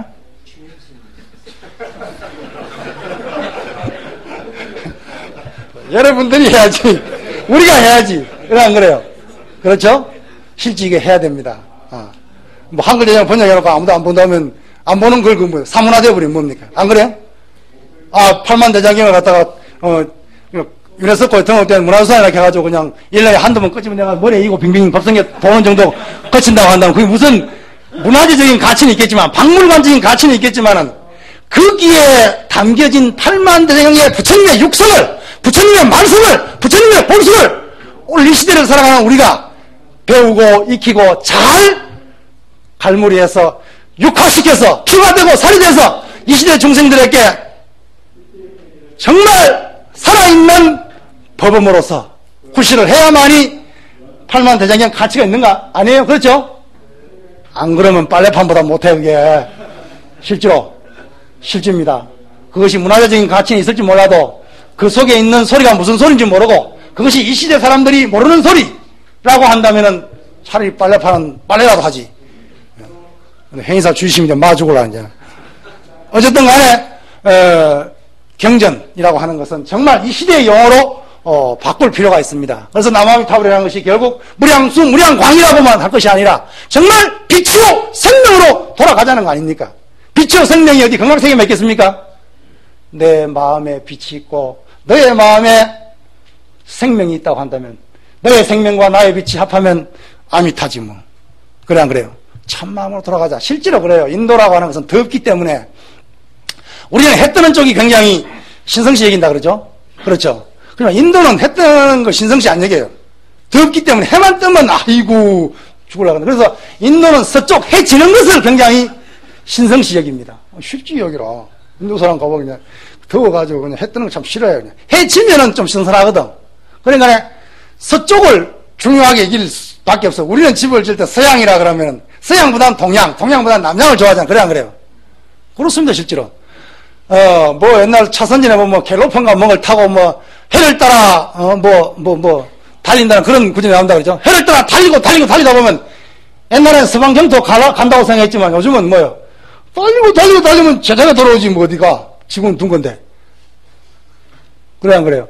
실제로 어떤 아미타라고 하는 것을 이런 어떤 의미에서 서쪽으로 어떤 보신정토를 이야기할 수 있겠지만 법신정토에 있어가지고는 지금 서방경토 아미타 부처님 계시는 곳은 보신정토고 경남세계에 갔다 왔다고 하는 사람이 그렇게 말하더라. 중국에 가면 뭐 관정법사인가 뭐 경남세계에 갔다 오셨다고 그 사람 이야기를 들어보니까 서방경토 경남세계는 보신정토 보신불이 계시는 데고 이 차방정토 이 땅이 정토라고 하는 것은 법신정토다. 이렇게 이야기를 하더라고. 듣고 보니 또 맞는 것 같아요.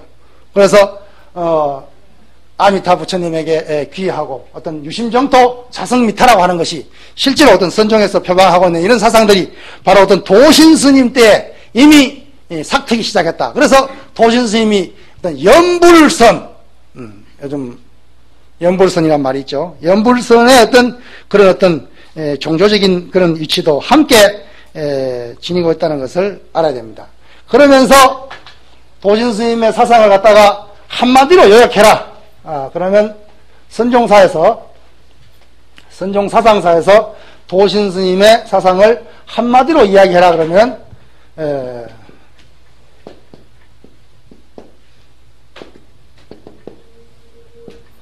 다 같이 수일불이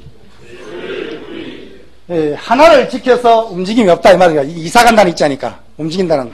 그래서 하나를 지켜서 움직임이 없다는 것은 결국 아까 서두에서 이야기했듯이 자성청정을 지켜서 중도불성을 지켜서 움직임이 없음이 바로 또 역시 어떤 반야 사상과 불성 사상을 융합한 중도정관, 중도불성, 자성청정 사상에 입각한 수일불이. 수일불이라는 것은 사실 원전은 장자에 나오는 이야기인데 시간이 나오면 나중에 한번 장자책을 한번 뒤비켜보세요. 거기 보면 수일불이란 말이 도가적인 의미의 말이 나옵니다. 근데 그것을 도신스님이 아마 도가책도 많이 공부를 했던가 봐요. 그걸 원용해가지고 불교적인 의미로 어떤 자성을 번뇌에 물던 그 자성을 잘 개발해내는 것, 잘 갖고 나가는 것, 잘 지키는 것, 그 사상을 이야기하고 있습니다. 그래서 도신스님의 사상을 수일불이 사상으로서 이해하면서 많은 사상이 있지만 이 정도 도신스님 사상을 살펴보고, 도신스님 때 오면은 사실 이제 아까도 이야기했지만 능가경을 중심으로 한 것이 어떤 달마선종의 시작이라고 한다면, 이때 오면은 문수설 반야경이라고 하는 어떤 반야경을 함께 사실 아까 허종이라는 입장에서 어떤 사상적인 그런 기미가 보였지만 실질적으로 문수설 반야경의 일행삼매를 인용하면서 도신스님이 와서 어떤 반야계통으로 기울기 시작합니다. 그러면서 그의 제자인 홍인스님에 이르러서는 금강경이라고 하는, 우리가 지금 소위 경전을 하고 있는 금강경이라고 하는 어떤 반야사상의 총화적인 경을 소위 경전으로 하게 받아들이게 됩니다. 그래서 이 홍인스님의 사상은 많은 어떤 사상이 있겠지만은 그 홍인스님 사상을 한마디로 이야기하게 되면은 바로 수본진심이라고 합니다. 수일불이하고 같은 뜻인데 글자만 조금 바꾼 것 같아. 자기 스님보다 좀 색다르려고 아마 그렇게 했는지, 수일불이에서 수, 본, 진, 진심, 수본진심이다. 다시 수본진심. 같은 말이다, 그죠? 지킨다. 본래의 어떤 진심을, 참마음을, 불성을 개발한다, 지킨다, 이런 말이 되겠죠. 그래서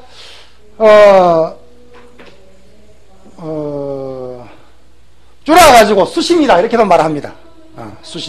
수심이다 이렇게도 말을 하죠. 그래서 홍인스님의 어떤 대표적인 어떤 사상이 바로 수본진심이다. 저 봉암사 가면 화장실에 낙서를 갖다가 수본진심이라고 또 해놨어. 누가 했는지. 낙서를 수본진심이라는 어떤 홍인스님 말을 써놨다고 낙서가 안 되나 그게? 낙서다 그죠? 이렇게 홍인스님의 어떤 사상을 간단하게 이렇게 살펴보고 드디어 우리는 이제 이 사실 도신스님 밑에 상수 제자가 사실 둘이 나옵니다. 홍인이 나오고, 정통에서는 홍인이지만은 이 방계에서 우두법륜이라는 분이 나온단 말이에요. 우두법륜이라는 분이 나와가지고 이 우두법륜 역시 그 어떤 삼론종에 있다가 이쪽 달마선종으로 귀한 분인데, 이 우두법륜 스님의 우두종이 우두선종이 개립이 됩니다. 중국 선종파 가운데 가장 어떤 도가적인, 가장 어떤 그 반야적이면서 도가적인 어떤 자유분방한 철두철미한 어떤 자연적인 사상을 표현하고 있는 종파가 우두종입니다. 굉장히 그냥 수행도 필요 없고 뭐 굉장히 어떤 뭐랄까 어떤 자유방임적인 어떤 그런 사상을 표현하고 있는데, 여러분들 나중에 시간이 있으면 우두법륜의 어떤 사상, 우두종의 사상을 한번 살펴보기를 바랍니다. 그래서 이 홍인 시대에 와서 이제 드디어 이제 도신 스님과 홍인 스님의 법문을 묶어가지고 동산법문이다 이렇게 말합니다. 많이 들어본 말이죠. 상봉산이 이렇게 봉우리가 두 개입니다. 이렇게 두 개인데 도신 스님이 서쪽에 있다가 서쪽 봉우리에 있다가 이 홍인 스님이 동쪽 봉우리로 이렇게 옮겨옵니다. 그래서 동산에는 사실은 홍인 스님이 살았지만은 도신 스님과 홍인 스님의 법문을 갖다가 묶어가지고 우리는 보통 동산 법문이다. 이렇게 이야기를 하는데, 다음에 여러분들이 시간이 있으면은 호북성 황매현이라는 데가 있어요.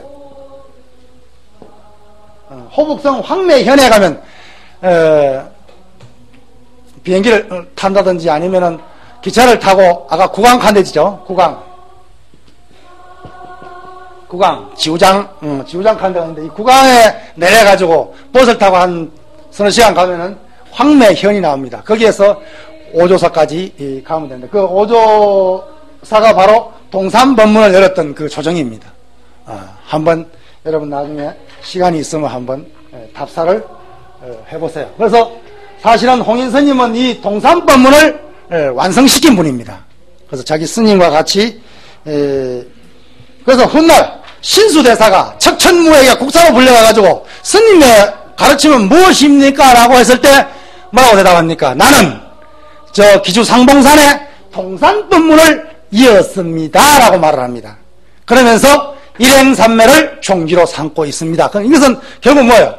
해령보다는 오히려 신수가 더 자기들 스승에게 충실했다고 하는 거. 더 어떤 선의 정통성에서 봤을 때는 달마로부터 시작해서 어떤 벽관이라, 응주벽관이라고 하는 벽관을 중심으로 한, 벽관이라고 해서 결국 앉아서 하는 좌선 중심이 될 수밖에 없다 그러죠? 좌선 위주 될 수가 없단 말이에요. 그 좌선을 중심으로 한 어떤 그런 전통이 어떤 신수,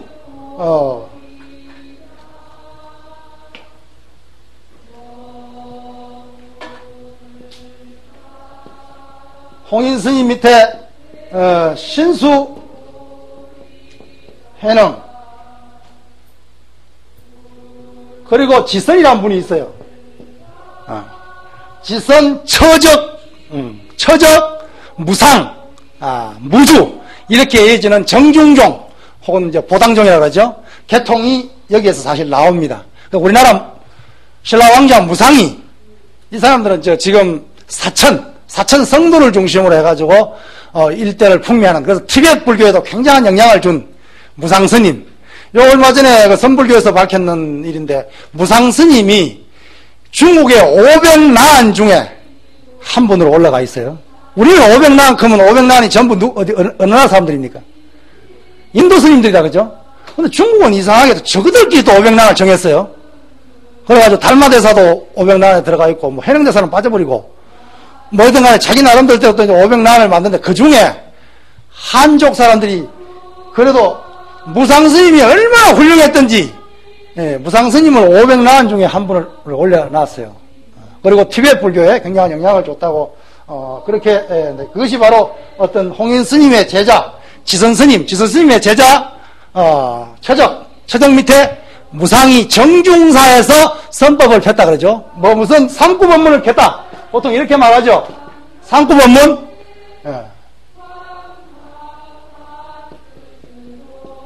무억, 기억한다는 억, 그 다음에 무념,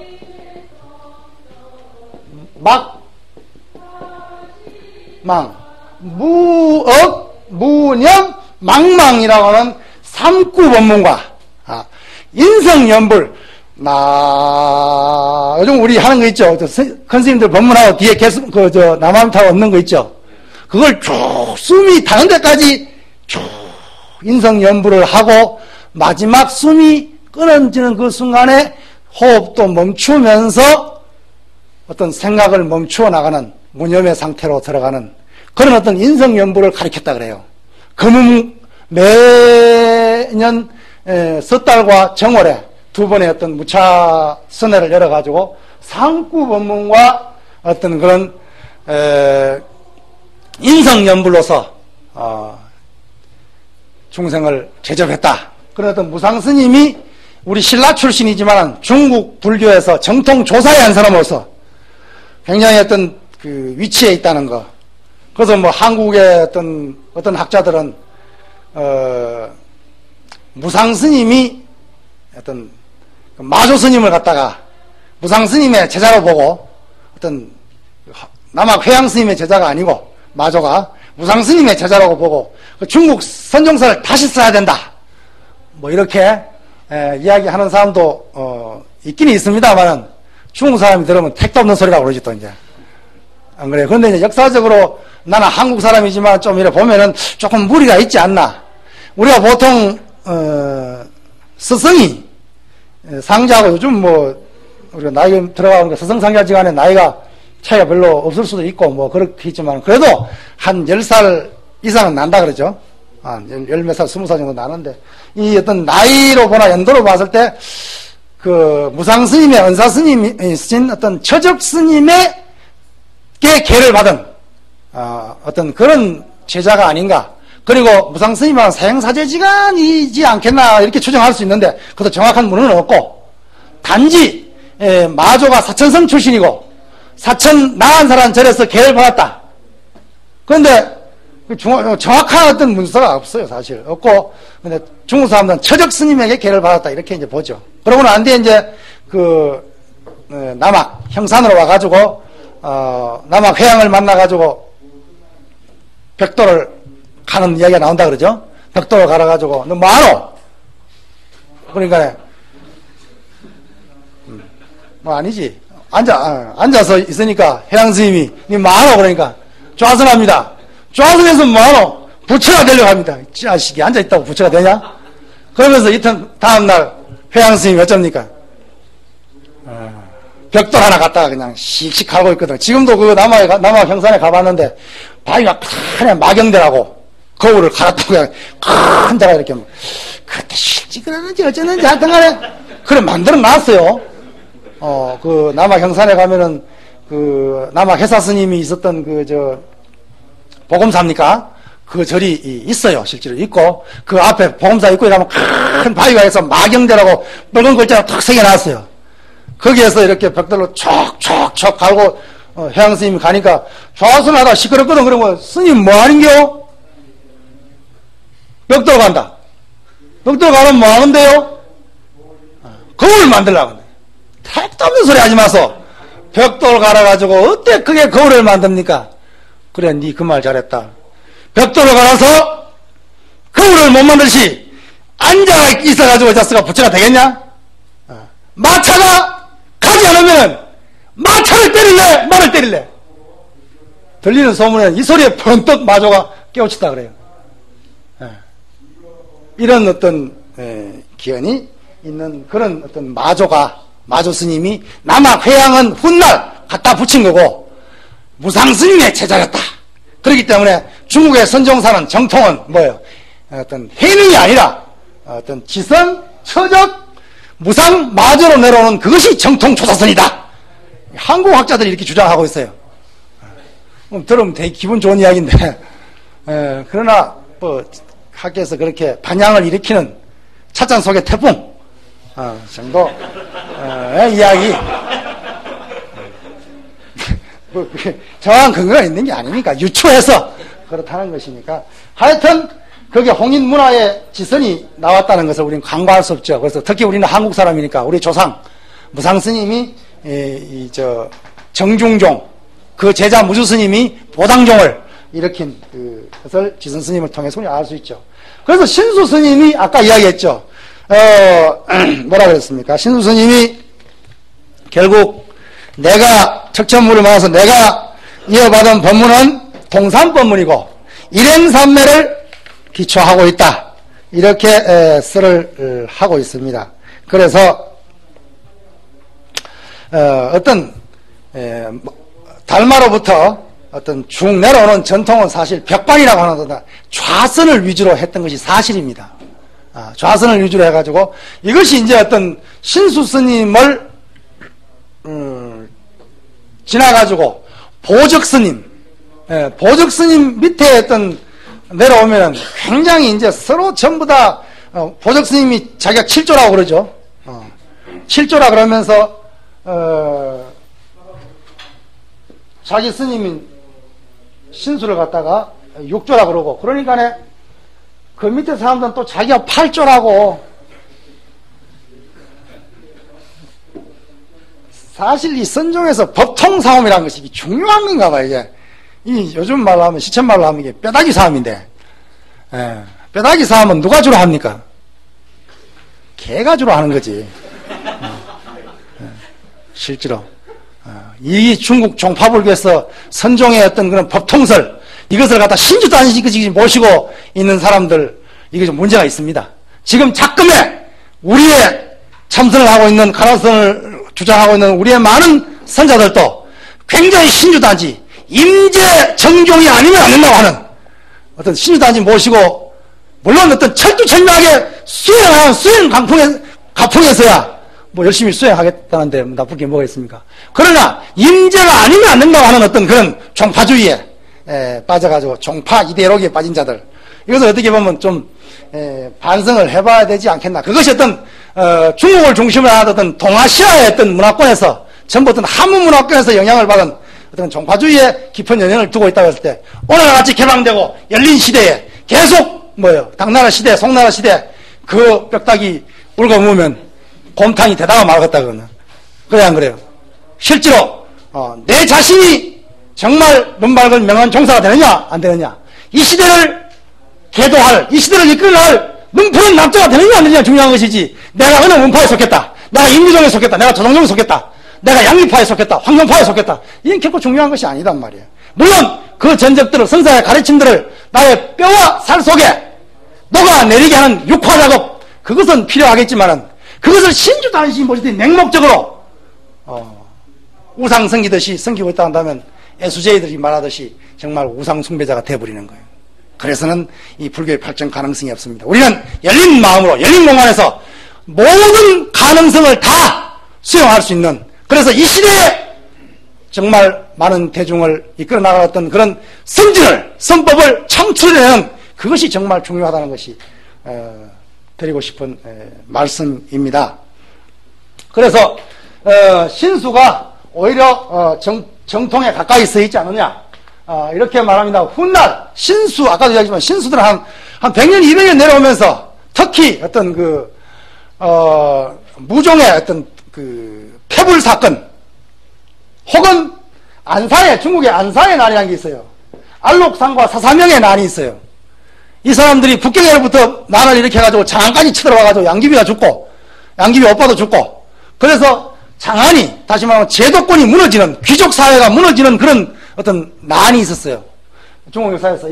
그러니까 북방 불교가, 북방의 어떤 북종이 장안을 중심으로 한 제도권 불교였기 때문에, 귀족 중심의 불교였기 때문에, 귀족이 몰락하면서 안사의 난으로 해가지고 북종도 함께, 그리고 다른 여타, 장안을 중심으로 한 화엄종, 이런 어떤 현장의 유식종이라든가 이런 어떤 종파들이, 많은 종파들이 그때 몰락해가는, 유독 남아가는 천태종 국청사파가 있어요. 국청사파만이 장안하고 멀리 떨어진 저강성에, 천태산에 있었기 때문에 맹명을 유지할 수 있었고, 여러 선종들이, 백장선사가 나와가지고 정말 일일부작이면 일일불식이다 그러면서 작업자족을 행한 그런 자기 독립적인 노선을 걸었기 때문에 오늘날까지 선종이 내려올 수 있는 그런 입장에 있었던 것입니다. 그래서 모든 선불교가 남종 중심으로 개편됐기 때문에 북종은 지금까지도 거의 1000몇 년 동안 반계로서, 실제로 능가의 뜻으로서는 홍인의 직접 친설로 여겨지는 저작에 보면은 신수가 상수 제자로 나옵니다. 실제로 단경에서만이 신수를 갖다 사정없이 그냥 폄하해버린다 그러죠. 그 대표적인 개성을 우리는 잘 알고 있다 그러죠. 뭐예요?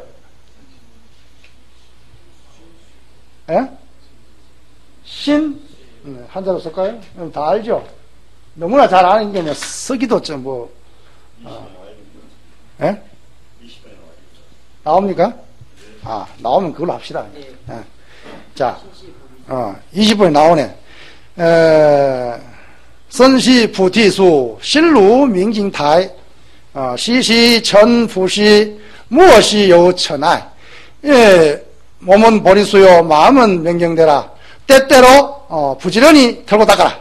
그래서 떼끼지 않게 문지 묻지 않게 해라. 이것을 우리는 갖다 덜 깨친 개성으로 당경에서는 그렇게 이야기하고 있다 그러죠. 그렇지만 이 자세히 들여다보면은 뭐 우리가 안 깨쳤기 때문에 이 깨쳤는지 안 깨졌는지 모르지만은 어쩔 수 없이 뒤에 나오는 뭐예요? 해능의 개성과 상대 비교해 볼 수 없다 그러죠. 몇 번이 나옵니까? 22번이 나오죠. 보리는 본래 나무가 아니요 명경 또한 대가 아니다. 불성이 상청정한데 어디에 먼지가 안 깼는가, 진해가 안 깼는가 이렇게 말하고 있다 그러죠. 그런데 도낭본 단경에 보면 요거 말고 또 하나 개성이 또 나온다 그러죠. 앞뒤 말이 엉성한 위에 신수 개성보다 더 어떤 한문 작시 방면에서 봤을 때는 좀 멍성한 그런 어떤 개성이 하나 더 나옵니다. 근데 그건 빼버리고 그냥 이것만 가지고 이야기한다면 불성상청정이라고 하는 것은 뒷날 어떤 종법원 단경이라든가 이런 데 가면 뭘로 바뀝니까? 본래 무일물로 바뀐다 그러죠. 이 본래 무일물이라고 하는 것은 사실 맨 먼저 본래 무일물이라고 말한 사람은 황벽희운선사입니다. 황벽희운선사 전법 보기에 보면은 본래 무일물이 말이 나옵니다. 그러니까 최소한 종법원 단경이라든가 대성사본 단경 이런 단경들은 최소한 황벽희운 이 뒤에 어떤 성립된 것이 아닌가 이렇게 유추해 보기도 합니다. 그런데 얼마 전에 발견된 도낭본에서 나온 대성 신수 스님의 어떤 저작이라고 하는 대성 무생 방편문이라는 책에 보면은 거기도 본 일물이란 말이 나오고 있어요. 그러니까 사실 뒤에 가가지고 남북종을 회통할 때, 돈점을 회통할 때 다시 할 이야기겠지만은 신수 스님이 그래 간단하게 여기서 이 개성을 우리가 평가하면서 어떤 심색 이원론, 영육 이원론에 빠져 있다라고 우리는 이렇게 비평을 하는데 실제로 우리가 신주단이 것이 모시고 있는 이 해능 스님의 개성을 가만히 들여다보면 이 개성 자체만으로서는 빛이 그렇게 안 난다 그러죠. 앞에 신수 개성이 만약 없다고 생각하면은 없다고 생각해버리면 그렇게 지금 우리가 알고 있는 것처럼 그렇게 빛날 수가 없는 개성이다 그러죠. 앞에 신수 개성이 전제되어야만이 더욱더 빛을 발할 수 있는 개성이 이 해능의 개성입니다. 그러니까 신수의 안티로서 해능 개성이 더욱 빛날 수 있는 것이지 신수 개성이 빠져버리면 사실 그렇게 우리가 지금 알고 있는 것처럼 그렇게 위대한 개성이라고는 뭐 그 자체도 위대하겠지만은 앞에 신수 개성이 있음으로 해서 더욱더 빛날 수 있다는 것입니다. 그래서 사실 어떤 당경을 갖다가 남종 계통에서 어떤 지은 어떤 그런 가타간 것이라고 본다면은 신수 개성을 갖다가 실제로 그렇게 했는가라고 어떤 의심까지 하는 그런 사람도 사실 없지 않아 있습니다. 그래서 우리가 몸은 보리수요 마음은 명경된데 때때로 부지런히 털고 닦으면 어디에 때가 끼겠는가라고 하는 이 어떤 한 시의 어떤 개성으로 봤을 때 하나도 나무랄 데가 없는 완벽한 시입니다. 그런데 뒤에 어떤 우리가 너무 남종 입장에서 어떤 해능을 옹호하는 입장에서 앞에 거는 설 깨친 것이고 뒤에 것은 완벽하게 깨친 사람의 어떤 개성이라고 하는 그런 입장에서만 바라봐서 그렇지 실제로 두 개성이 다 어떤 일정한 어떤 위치에 올라간 수행자, 깨달음을 얻은 수행자들이 할 수 있는 그런 말들이 아닌가 이렇게 사실 생각을 해봅니다. 실제로 신수 스님의 어떤 그 사상을 갖다가 하택 신해와 기봉 종밀 스님이 특히 하택 신해 스님이 자기 스님인 해능 스님이 육조고 그럴 때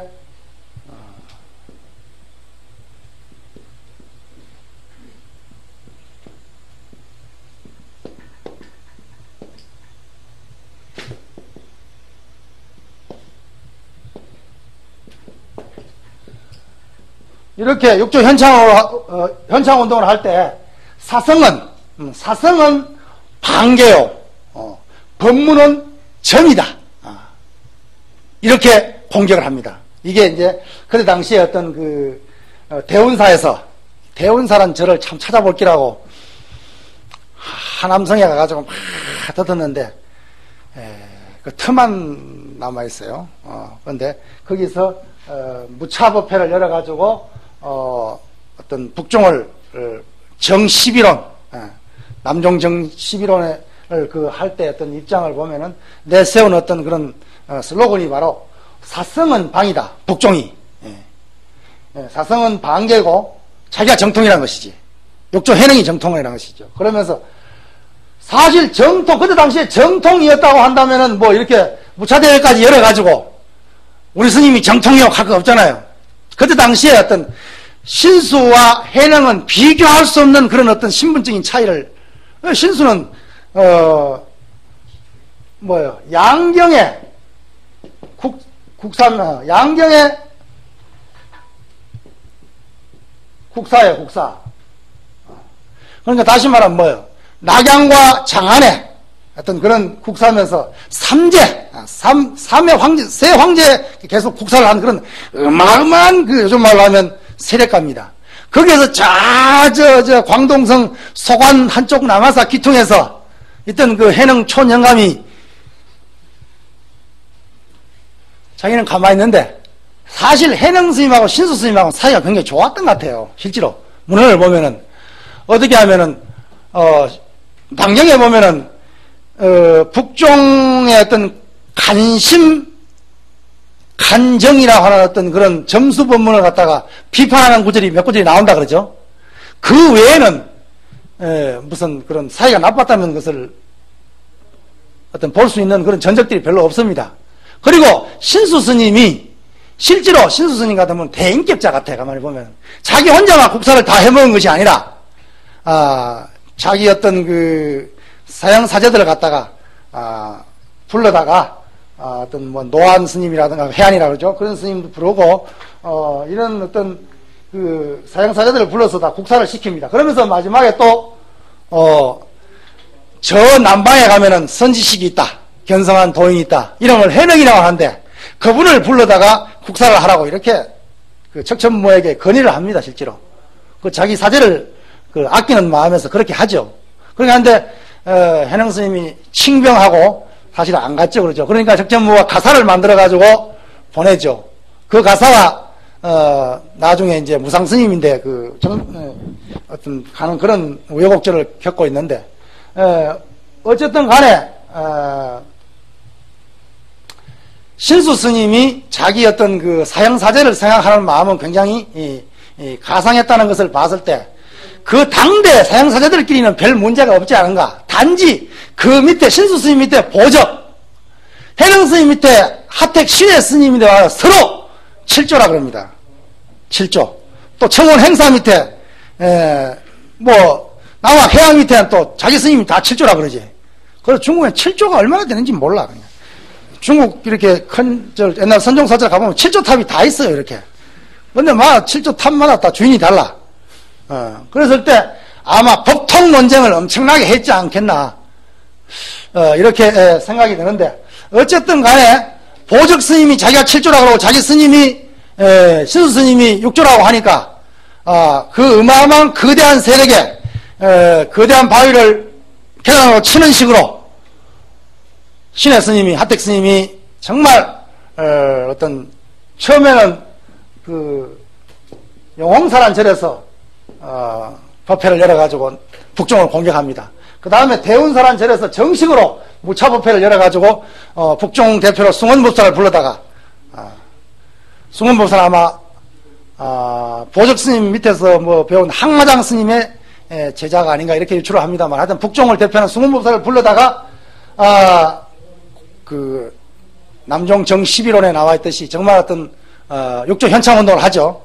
그 어떤 내용들이 아까 이야기한 그때 건 것이 바로 사성은 방이요 법문은 점이다.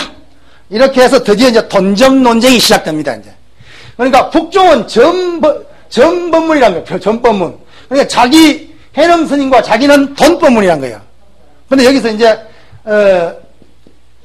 점이라고 했을 때 하택 신해가 북종을 향해서 점이라고 했을 때 이 점을 갖다가 하택 스님과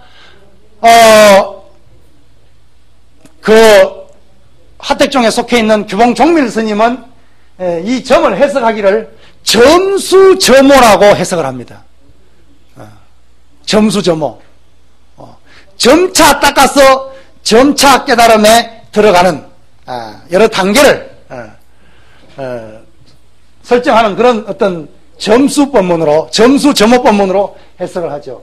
그런데 오늘날 많은 학자들은 북종이 설사 점수를 점차 닦아가는 수행에 있어서 점수를 강조를 했지만, 그러나 점수 후에 몰록 혹은 단박 깨쳐 들어가는 도노를 주장하고 있다고. 그래서 실제 북종의 어떤 많은 전적에 도노로 이해될 수 있는 많은 어떤 그런 내용들이 나옵니다. 그래서 요즘에 대부분 학자들은 중국 학자들을 예를 들면은 북종의 어떤 가르침이 점수 도노다. 점수만 설한 것이 아니라, 점수 점수만 설한 것이 아니라 점수와 아울러서 도노를 함께 설하고 있다. 이렇게 보고 있습니다. 그런데 남종에서는 신해가 공격을 할 때 북종은 사성이 방이요 법문이 점이라고 할 때 점은 점수 점오다라고. 물론 이 말들은 뒤에 가면은 수정론에 가가지고 더 구체적으로 이야기를 하겠지만, 여기서 드디어 이제 중국 역사상에서 두 번째로, 첫 번째가 아닙니다. 그 전에 남북조 시기에 벌써 돈점 논쟁이 한 번 있었습니다. 내일이나 모레쯤 가면은 정식으로 돈점 수정론에 대해서 이야기할 때 구체적으로 이야기를 하겠습니다만은, 어쨌든 중국 역사상의 두 번째로 남돈 북점이라고 하는, 남쪽의 해능은 돈이고 북쪽의 신수는 점이라고 하는 남돈 북점, 남능 북수라고 보통 그렇게 말한다 그죠? 남능 북수 혹은 남돈 북점이라고 하는 어떤 돈점 논쟁이 드디어 불붙기 시작을 합니다. 그래서 이것이 어떤 먼 훗날 21세기를 바라보고 있는 1980년도에 와가지고 성철선사에 해가지고 이 한국에서 800년 전에 열반하신 바로 수선사의 보조스님을 향해서 도노돈수의 깃발로서 또 한 번 돈점 논쟁으로 재현되는 것을 볼 수가 있는데, 이러한 어떤 역사상의 돈점 논쟁을 갖다가 구체적으로 무엇을 말하고, 돈은 무엇을 의미하고 점은 무엇을 말하며 수는 무엇이고 오는 무엇인가, 돈점 오수라고 하는 정확한 개념 정립을 먼저 하고, 그 개념 정립하에서 불교 사상사에서 과연 어떻게 돈점이 수용되었으며 돈점 논쟁이, 돈점 오수가 발전되었는가를 구체적으로 우리는 살펴볼 필요가 있다고 생각합니다. 그래서 그러한 것들을 살펴봄으로 해서 오늘날 우리가 어떤 가장 시급하고 중요한 수정론, 딱 닫고 깨달음에 있어가지고 어떻게 우리는 대처하고 어떻게 수행과 깨달음의 삶을 살아가야 되겠는가라는 어떤 방향으로 삼아야 되지 않겠나, 이렇게 생각하면서 시간이 이미 다 됐습니다. 그래서 돈점 논쟁이 드디어 시작됐다라고 하는 것을 이야기를 마치면서 내일 아침 시간에 남북종 선법을 좀 더 살펴보고 그 다음으로 계속 넘어가도록 하겠습니다. 대단히 수고했습니다. 성불하십시오.